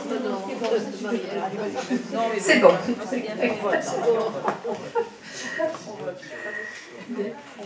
Allez, nous pouvons passer au vote. Donc, qui est pour? Qui est contre? Qui s'abstient? 2 abstentions. Ensuite, accord d'annuel, convention de servitude entre particuliers et ERDF. Voilà. C'est pour la venue. Moi, je vais passer vite, c'est toujours la même. Hein. C'est une convention passée avec Enedis cette fois, puisqu'avant c'était ERDF. Il s'agit de la parcelle BO 177 qui est située sur le CST Martélémy. Et dans le cadre des travaux d'enfouissement des réseaux de centre-ville, eh bien, on octroie donc une servitude à Enedis pour passer des réseaux. Hein. Donc, bon, il y a toutes les contraintes, établir à demeure, 10 ancrages pour les conducteurs aériens, faire passer des conducteurs aériens à l'électricité au-dessous des dites parcelles, encastrer au-dessus, oui, des dites parcelles, pardon, encastrer un ou plusieurs coffrets, effectuer des élagages, utiliser des ouvrages désignés ci-dessus. Par voie de conséquence, Enedis pourra faire pénétrer sur la propriété ses agents ou ceux des entrepreneurs dûment accrédités par lui en vue de la construction, la surveillance, l'entretien, la réparation, le remplacement et la rénovation des ouvrages ainsi établis. Donc on se propose bien sûr à Madame la maire de signer ces conventions de servitude. Voilà, je résumais. Y a-t-il des questions à ce sujet? Oui, Madame. Oui, c'est par rapport au boîtier intelligent d'Enedis. Ça s'appelle Linky. Et donc, voilà, bon, j'ai tenu un peu au courant de ces compteurs, où il y a une levée de bouclier de beaucoup de mairies, de beaucoup d'associations, qui pensent que ces compteurs Linky, là, seraient susceptibles d'avoir des répercussions sur la santé. Et en plus que ça gênerait, enfin que c'est une dépense inutile sur le plan énergétique, dans la mesure où il faudrait balancer tous les compteurs existants qui ne sont pourtant pas périmés, ce qui sera un recyclage. Et le pire étant le risque pour la santé de ces compteurs. Et j'ai vu qu'à Fuveau, il y en avait déjà 11 de posés. Et donc, alors que des mairies, oui, il y a l'association qui se bat contre ces compteurs qui a répertorié. Et il y a déjà 11, il y aurait 11 de compteurs Linky déjà posés sur Fuveau, et d'autres d'ici 2022. Or, des mairies ont voté des motions, justement, beaucoup de collectivités, je vous enverrai les liens si vous voulez, que j'ai regardé ça là, il n'y a pas longtemps, et je fais le lien avec ça. Beaucoup de mairies, de grosses municipalités ont même voté contre l'installation par Enedis de ce type de compteur. Voilà, donc ce serait bien qu'on ait ce débat-là, peut-être pas aujourd'hui, mais que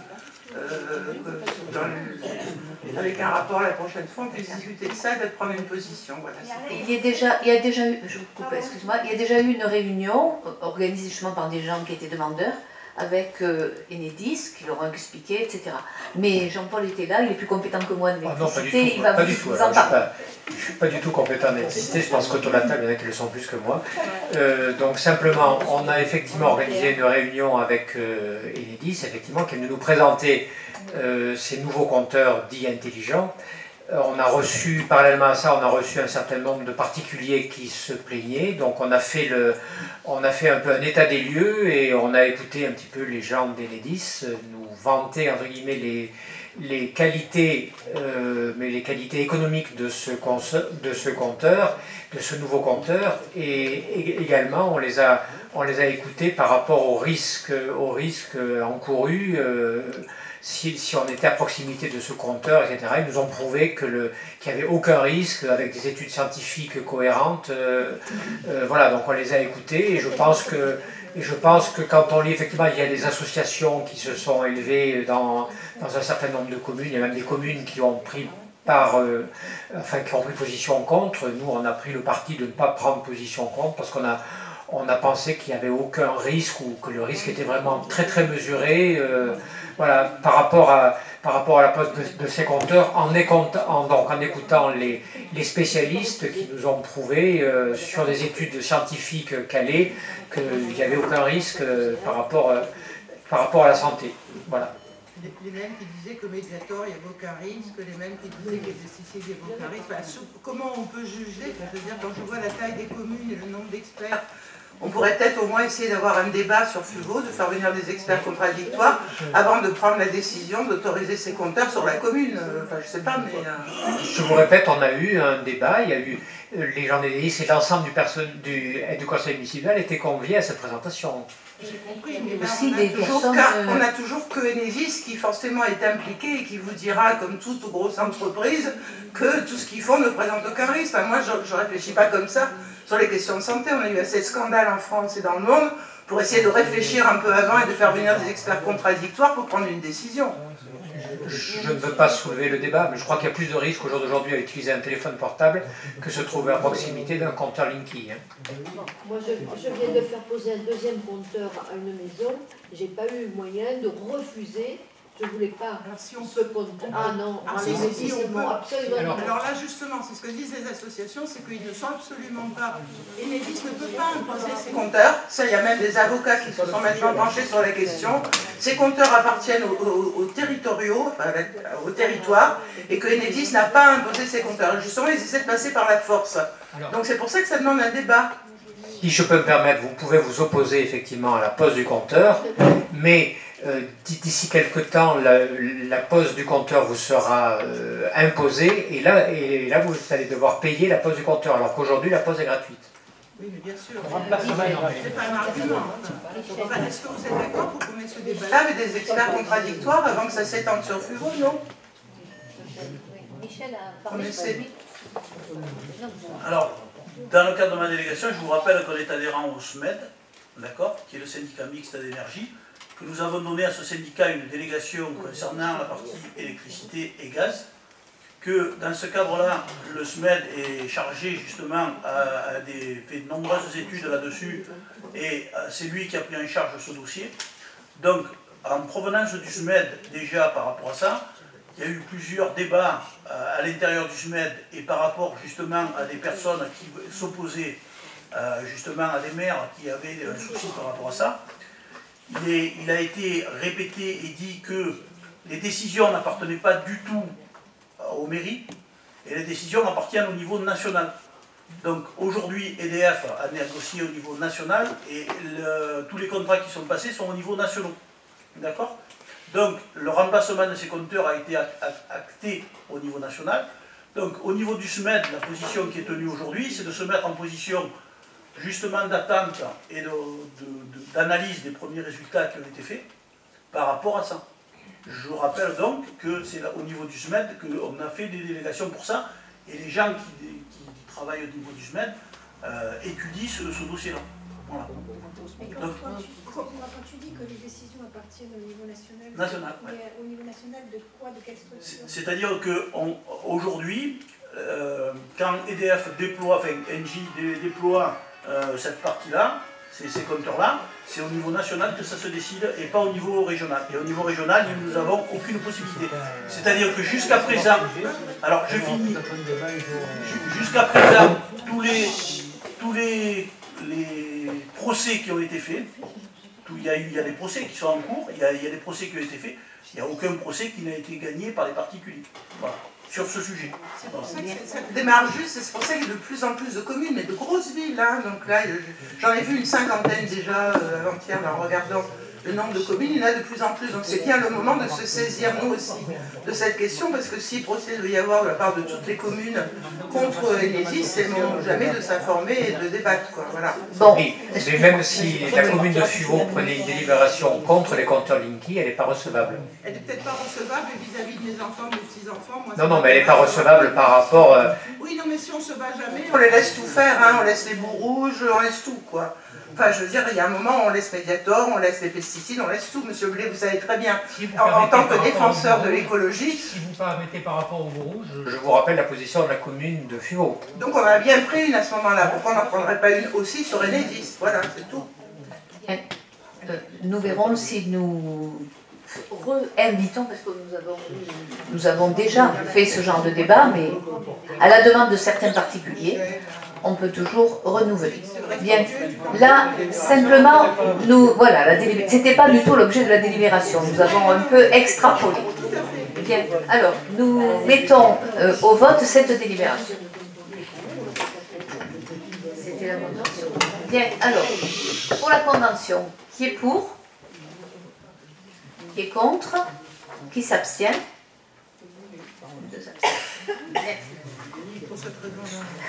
Ensuite, encore Daniel, convention de servitude d'aqueduc souterrain et de passage et convention d'occupation temporaire entre le canal de Provence et la commune de Fuveau. Bon, c'est exactement le même type de convention, là, puisque le canal de Provence va créer un réseau sous pression dans le quartier des Alphonses. Donc il va traverser les parcelles CV 3, 5 et 69 qui sont nos propriétés. Et par cette nouvelle conduite, il va pouvoir alimenter des personnes qui étaient alimentées de façon, on va dire, un petit peu archaïque. Je ne dis pas que c'était du vol d'eau, mais c'était vraiment très très très archaïque. Les pompes qu'ils avaient mis en place, elles tombaient toutes les unes après les autres en panne. Bon, enfin, voilà. Donc là, il va y avoir une alimentation vraiment sécurisée de ces personnes-là. Et donc, ils ont besoin de notre autorisation par une convention de servitude de passer cette conduite d'eau. Il ne s'agit pas d'un aqueduc, il s'agit d'un tuyau d'eau en fait. Voilà, y a-t-il des questions, Daniel? Sur une longueur totale de 465 mètres, virgule 5.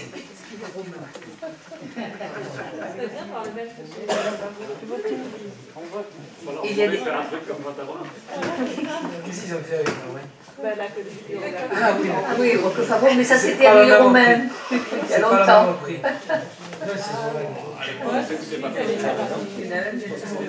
Bien, allez. Voilà, donc nous pouvons passer au vote. Qui est pour? Merci. Alors, Daniel, plus compliqué. Avis de la commune de Fuveau sur le projet de modification numéro 8 du PLU de la commune de Meyreuil. Donc, la commune de Meyreuil a transmis le 24 février 2017 pour avis son projet de modification numéro 8 du PLU. On n'est qu'à la 5e, ils sont allés loin. Donc, cette procédure a pour objet l'ouverture à l'urbanisation de la zone 5AU, quartier du Ballon, l'autorisation des extensions et annexes aux habitations existantes en zone agricole et naturelle, le secteur NX. Donc, un point, l'ouverture à l'urbanisation de la zone au quartier Ballon. Là. La commune de Meyreuil souhaite ouvrir à l'urbanisation de la zone 5AU du PLU, 10,9 hectares, afin de permettre la création d'un nouveau quartier mixte, abritant une diversité de fonctions, en continuité de l'agglomération du plain de Meyreuil sur sa partie est. Le projet envisage la construction de 490 logements, 178 locatifs sociaux, 271 en accession et 41 villas. La création d'une place publique développant 700 m², des commerces de proximité en pied d'immeuble et la création d'un pôle enfance, groupe scolaire et équipement périscolaire, bibliothèque, cantine et atelier. Ce projet est justifié d'une part pour répondre aux objectifs démographiques fixés par la commune plus 1500 habitants à l'horizon 2025, et d'autre part pour répondre aux besoins en logement, notamment sociaux, secteur inscrit dans le contrat de mixité sociale signé par la commune avec l'État. On peut continuer. Pour l'urbanisation de la zone, il est proposé différentes modifications. Sur le plan graphique, 3 plans seraient imposés. Le schéma de principe de l'orientation d'aménagement et de programmation, le fameux OAP, la délimitation des îlots et le plan des contraintes d'urbanisme. 4 servitudes de mixité sociale sont proposées allant de 25% à 100% selon les îlots, pour imposer la production d'un taux de logements sociaux et enfin la création et modification d'emplacements réservés pour les voiries, places publiques, équipements publics, des aménagements paysagers et ouvrages hydrauliques. Sur le document écrit, les modifications du règlement sont importantes puisqu'il s'agit de passer d'une zone AU stricte qui est fermée à une zone AU réglementée ouverte à l'urbanisation. De sa propre initiative, la commune a décidé de réaliser une évaluation environnementale qui a relevé un bilan des coûts-avantages et atouts contraintes globalement positifs. Il ressort que l'artificialisation d'espaces agricoles, mais non classés en zone agricole, et la soumission de nouveaux résidents aux nuisances sonores de la RD6 sont les 2 principaux impacts négatifs pour lesquels les mesures compensatoires sont envisagées. À titre d'exemple, pour l'aspect acoustique, limitation de la hauteur des constructions et mise en place d'un écran acoustique d'un minimum de 1,80 m. Ce projet d'intérêt général prévoit un espace vert tampon de 14 200 m² le long du RD6, une allée dédiée au mode doux. La densité est dégressive selon que le dénivelé croît. Outre ce gradient de densité du nord au sud associé à une mixité des fonctions, il est proposé des formes urbaines diverses. Maisons de hameaux, formes bâties villageoises, pavillons et petits immeubles collectifs. Il est envisagé des hauteurs s'adaptant à la topographie en variant de R+1 et R+2 maximal. Voilà. Et enfin, deuxièmement, l'autorisation des extensions et annexes aux habitations existantes en zone agricole et naturelle, qui sera dénommée N(x). La modification du PLU vise uniquement à autoriser les extensions et annexes des habitations existantes en zone A et NX, à condition qu'elles ne portent pas atteinte à la sauvegarde des sites, milieux naturels et paysagers, et qu'elles n'aboutissent pas à une augmentation du nombre de logements. La modification numéro 8 prévoit donc en zone A et NX des extensions mesurées des habitations existantes ayant la base légale de plus de 50 m² de plancher, de surface de plancher, à la date d'approbation du PLU et sous condition que l'extension mesurée ne dépasse pas 30%. L'extension projetée ne doit pas avoir pour effet un changement de destination ou une augmentation du nombre de logements, à condition que le total de la surface de plancher n'excède pas 250 m². L'extension doit obligatoirement être réalisée en continuité avec l'habitation principale ou existante. Une ou plusieurs annexes disjointes à l'habitation dans la limite de 40 m² de surface de plancher cumulée et 60 m² d'emprise au sol maximale cumulée, à condition d'être complémentaire aux constructions à usage d'habitation existantes ayant une base légale supérieure à 50 m² de surface de plancher et de s'inscrire dans un rayon de 20 mètres maximum autour de l'habitation principale existante.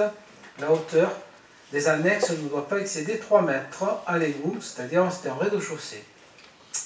Bien que le projet retenu sur ce secteur de ballon impactera son environnement de par son ampleur, ça c'est l'avis de la commune, compte tenu des mesures compensatoires envisagées, puisque c'est un projet quand même qui a été très poussé au niveau impact, étude d'impact, compte tenu qu'il s'inscrit dans les orientations du projet d'aménagement et de développement durable du PLU de Mereuil et qu'il répond aux exigences des documents supracommunaux, notamment le SCOT et le PLH, ainsi qu'aux engagements, ça c'est important, résultant du contrat de mixité sociale avec monsieur le préfet, représentant de l'État, il est donc proposé au conseil municipal d'émettre un avis favorable sur ce projet de modification numéro 8 du plan d'urbanisme de la commune de Mereuil.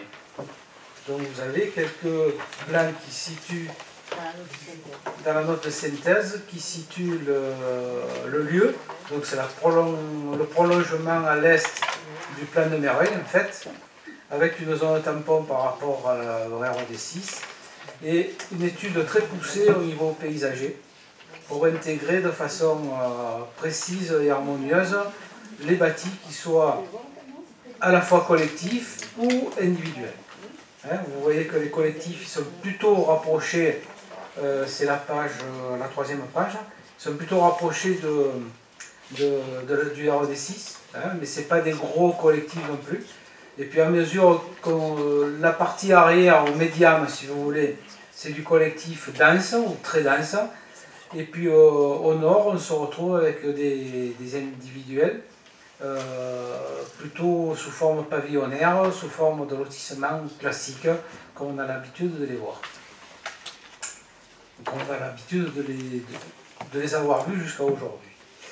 Voilà, qu'est-ce que je vous dirais de plus? Je pense que j'ai quand même bien expliqué la chose. C'est un peu ce que donnerait, une partie de ce que pourrait donner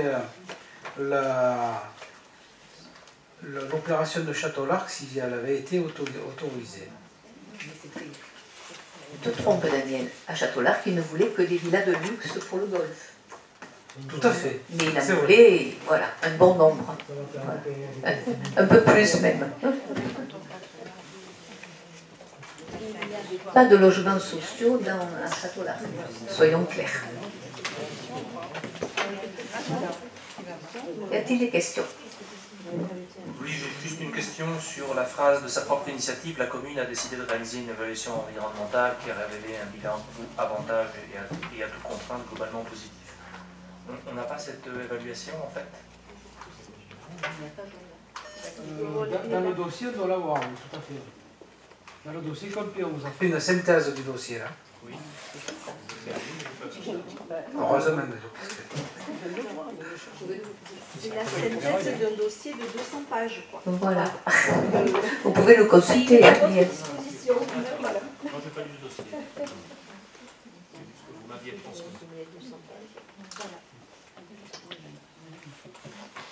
Est-ce qu'il y a d'autres questions? Oui. On connaît la vitesse à laquelle il va se mettre en place, ce quartier? Moi, je suis interpellé un peu sur le volume en particulier du trafic. Je pense que le contournement de la barque se justifiera d'autant plus, parce que quand on regarde un peu le plan, on ne tombe pas très loin du potentiellement contournement, et je pense qu'il sera d'autant nécessaire pour ne pas réengorger encore plus avec un millier de voitures en plus le rond-point de la barque, quoi. Donc, est-ce qu'on connaît la vitesse est-ce qu'ils vont en faire petit à petit, ou est-ce que ça va sortir de terre en 2 ans, 3 ans Dans le document, il est prévu 2025. Non, dans le document, c'est marqué pour atteindre les objectifs démographiques de la commune de 2025, qui peuvent être atteints demain matin, entre guillemets, si ça sort de terre. Une opération de ce type-là, bon... Oui, donc ça prend du temps. Voilà, une opération de ce type-là, bon, c'est au moins 3 à 4 ans de travaux et de mise en place, parce que les constructions, c'est pas comme de la voirie. La voirie, ça va quand même assez vite, mais après, quand on bâtit les logements, tout ça, ben, il faut attendre les séchages de béton, il y a tout ça qui prend du temps. Bon, c'est quelque chose qui pourrait voir le jour, à mon avis, en 2021-2022, quoi. Voilà. Bon, après, c'est la... Ça se fera d'un coup, ou est-ce que ça se fera par l'eau et Moi, je pense qu'il y aura un aménageur, puisqu'il s'agit d'une OAP, certainement qu'il y aura un pub qui va être derrière. Et donc, c'est un aménageur, il a tout intérêt, lui, à rendre le plus vite possible ses logements, puisqu'il aura du logement social à produire. C'est le type même de l'urbanisation d'aujourd'hui, imposée par les lois SRU et ALUR. Voilà. Moi, j'ai pas de... Bon, moi, si on me demande mon avis, c'est sûr que je n'ai pas dans ce sens-là, mais la densification, c'est bien sûr les conséquences des lois SRU et la dernière, la loi ALUR. Donc, c'est exactement le type de développement urbain qu'on voit aujourd'hui, Et tout ça, ça va s'accélérer, notamment dans le Conseil de territoire numéro 2 et dans les autres, hein, bien sûr, puisque toutes les personnes ont voté leur PLU. L'effet PLU fait qu'on va venir vers des densifications urbaines. Et donc, on va se retrouver dans une bonne dizaine d'années à avoir une forme urbaine qui est celle-là, et plus l'habitat dans les campagnes. Moi, ma question, c'était plutôt la vitesse à laquelle on y va, en fait. J'ai envie de dire que ça me choque pas forcément qu'on densifie pour des raisons de besoin de logement et pour des raisons aussi environnementales. À un moment donné, on sait très bien que le mitage qu'on a connu à certaines époques, il n'a pas forcément fait du bien en termes d'environnement. Donc la densification, enfin, entre guillemets, j'ai pas envie de... La question, c'est la vitesse à laquelle on va, et parce que les impacts, en fait, on les mesure mieux quand on y va doucement. C'est plutôt ça la question. Moi, je dirais que la ville de Mereuil a signé un contrat de mixité sociale. Ils ont du logement social à produire. Cette opération fait partie du contrat de mixité sociale, donc elle a tout intérêt à le sortir le plus rapidement possible, dans la mesure où le contrôle de ces logements sociaux, du nombre de logements sociaux, est effectué dans toutes les communes tous les 3 ans. Donc il y a un bilan qui est fait, et c'est à partir de ces périodes triennales que sont prélevées les amendes amoindries ou accentuées. C'est une commune qui a été mise en carence par le... Non, c'est des communes déficitaires. Elle est carencée depuis la dernière période depuis la dernière période triennale. Et donc l'objectif, voilà, c'est quand même de 2019 la date butoir. C'est-à-dire que la production des logements sociaux, quand ils ont signé le contrat, ils l'ont signé dans la dernière période triennale, c'est-à-dire en fin 2016, et il faut qu'ils le réalisent dans celle-là, période triennale, c'est-à-dire 2017, 2018, 2019. Je ne connais pas l'histoire de Mereuil. Il n'y a pas eu d'enquête publique encore. C'est justement l'enquête publique, ça. Donc nous, on a donné un avis favorable parce que, bon, c'est normal, quoi, hein, que la ville de Mereuil se développe. Et c'est l'enquête publique en cours, là, la modification numéro 8. Bon, je pense qu'il y aura des gens qui vont aller un petit peu être contre ce projet-là, mais bon, après c'est l'enquête. Les Fuvelains qui habitent à proximité, là, de l'autre côté, dans la vallée, ou même vers là-bas, qui sont pas très loin, est-ce qu'ils sont au courant les Barquets ou les Fuvelains qui habitent à proximité de l'autre côté, dans la vallée, etc., est-ce qu'ils sont au courant de ce projet-là? Est-ce qu'il y a eu quelque chose, une réunion d'information pour leur dire que ce projet-là se mettait en œuvre et que la commune de Fuveau allait émettre un avis qu'on juge favorable au vu de ce que vous annoncez là? Alors, moi je dirais que jusqu'à aujourd'hui, les PLU sont communaux. Donc c'est la commune qui lance et qui fait un appel à son peuple pour l'enquête publique. Il n'a pas d'obligation à afficher et à informer les communes voisines. Demain, dans le PLUI, le PLU intercommunal, c'est évident que l'ensemble de ceux qui touchent une ville va être informé de ce qui se passe dans la ville. Alors, c'est bien ou c'est pas bien, c'est clair que dans les franges, lorsqu'on est limitrophe, ça vaut bien le coup de parler à côté. Par contre, là, c'est vrai que c'est quand même assez éloigné de Fuveau, hein, parce que Ballon, c'est quand même sur le plateau. Fuveau, c'est quand même au bout de la fin du RD6, là. Et au niveau du sud, bon, c'est bien à 500 mètres à peu près, quand même, à la limite de Fuveau. Bon, visuellement, les gens de Fuveau qui regardent Saint-Territoire seront plus impactés visuellement par ce futur projet que les gens de la Barque, qui ne le verront pas du tout. Hein. Après, c'est vrai que c'est un accroissement du trafic sur la RD6. C'est clair que, mais c'est aussi de l'activité, puisqu'il va y avoir des commerces, il va y avoir, voilà, c'est la vie. Oui. Je n'ai pas dit que j'étais contre le développement, je pose des questions vis-à-vis des habitants de Fuveau, puisqu'on est à Fuveau, qui habitent à proximité. Je pense qu'ils sont au moins autant intéressés par l'évolution de ce projet que les habitants de Mereuil, village historique, qui sont eux à perpète de ce truc-là et qui disent à la limite, moi je m'en fous. Donc c'est ça la question. J'entends bien que le PLU dit c'est communal, donc on s'intéresse qu'à la commune, mais quand quand la commune elle s'arrête de l'autre côté de la rue et que vous êtes un changement de commune et que vous dites en face il se passe ça, ça intéresse les gens. La structure communale, entre guillemets, ils s'en foutent et ça intéresse ceux qui sont en face de chez eux. Donc voilà, c'était ça ma question. À mon avis, il aurait été intéressant d'échanger un peu avec les gens à proximité pour leur dire au moins une réunion d'information. Je ne parle pas d'une enquête publique, mais au moins peut-être leur proposer une réunion d'information pour dire il y a ce projet-là qui se met en place, et puis voilà nous on en a fait une analyse au service urbanisme, voilà le retour qu'on en fait. C'est aussi un échange pour expliciter le vote et expliquer les raisons. Voilà. Qui peut mieux défendre le projet que celui qui le porte? Moi je préférerais informer le biais des CQ, la barque, et puis alors s'il y en a un de ce côté-là, ça doit être FUVO Ouest, quoi, de les informer qu'il y a ça sur Mereuil et qu'ils aillent aux réunions qui sont organisées à Mereuil. C'est mieux que de faire un relais qui sera peut-être pas le meilleur des relais, parce que c'est pas nous qui portons le projet, il a l'air sympa, mais les Mereuillais, l'adjoint à l'urbanisme de la ville de Mereuil aura certainement des arguments beaucoup plus percutants que les miens pour défendre le projet. Mais là, on émet un avis. C'est-à-dire parce que la loi, elle dit tiens, les communes d'à côté, elles peuvent être impactées, émettez un avis. Et donc, c'est aussi nous mettre une forme de représentation des habitants qui sont à proximité, qui donnez votre avis. Donc, on va les inviter à aller se rapprocher de Mereuil quand ils vont faire des réunions. Ce sont toutes les communes limitrophes qui émettent un avis de toute façon.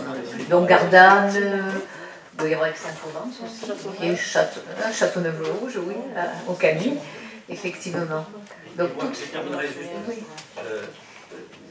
Si vous me dites que Mereuil a été carencé, c'est peut-être. Alors, je ne connais pas l'histoire de Mereuil en termes de logements sociaux, mais je pense que c'est peut-être que justement, ils s'en sont peut-être pas suffisamment préoccupés pour faire des petites opérations qui auraient permis de se retrouver dans une situation où l'État ne les aurait pas carencés et ils ne seraient pas lancés dans peut-être un projet qui me paraît peut-être trop gros. C'est aussi comme ça, peut-être, qu'on arrive à avancer en faisant des petits projets qui s'intègrent mieux dans l'environnement et qui évitent qu'on soit sous le coup de cet acte. Voilà, c'est mon avis, je pense.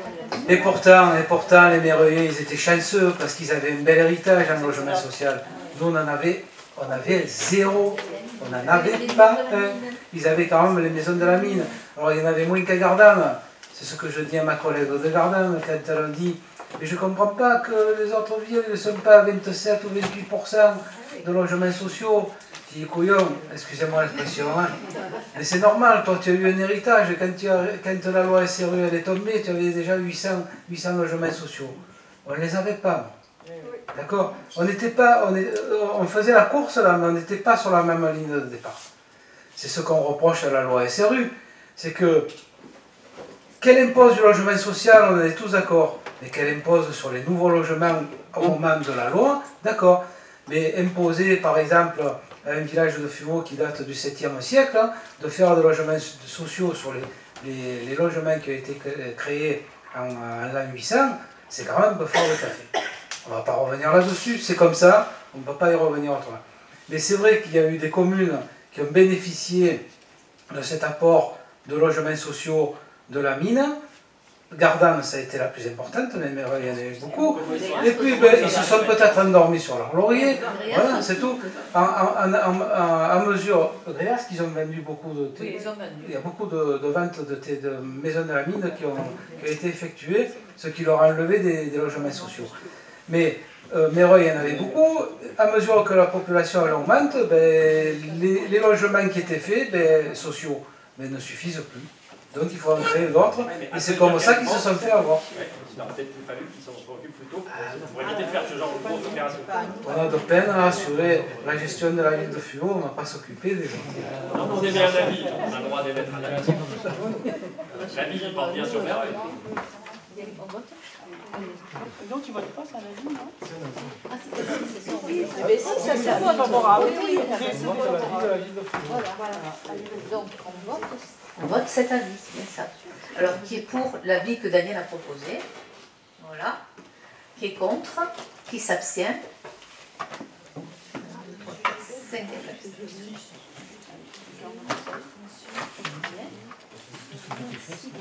Le conseil est terminé. Je vous souhaite une bonne soirée.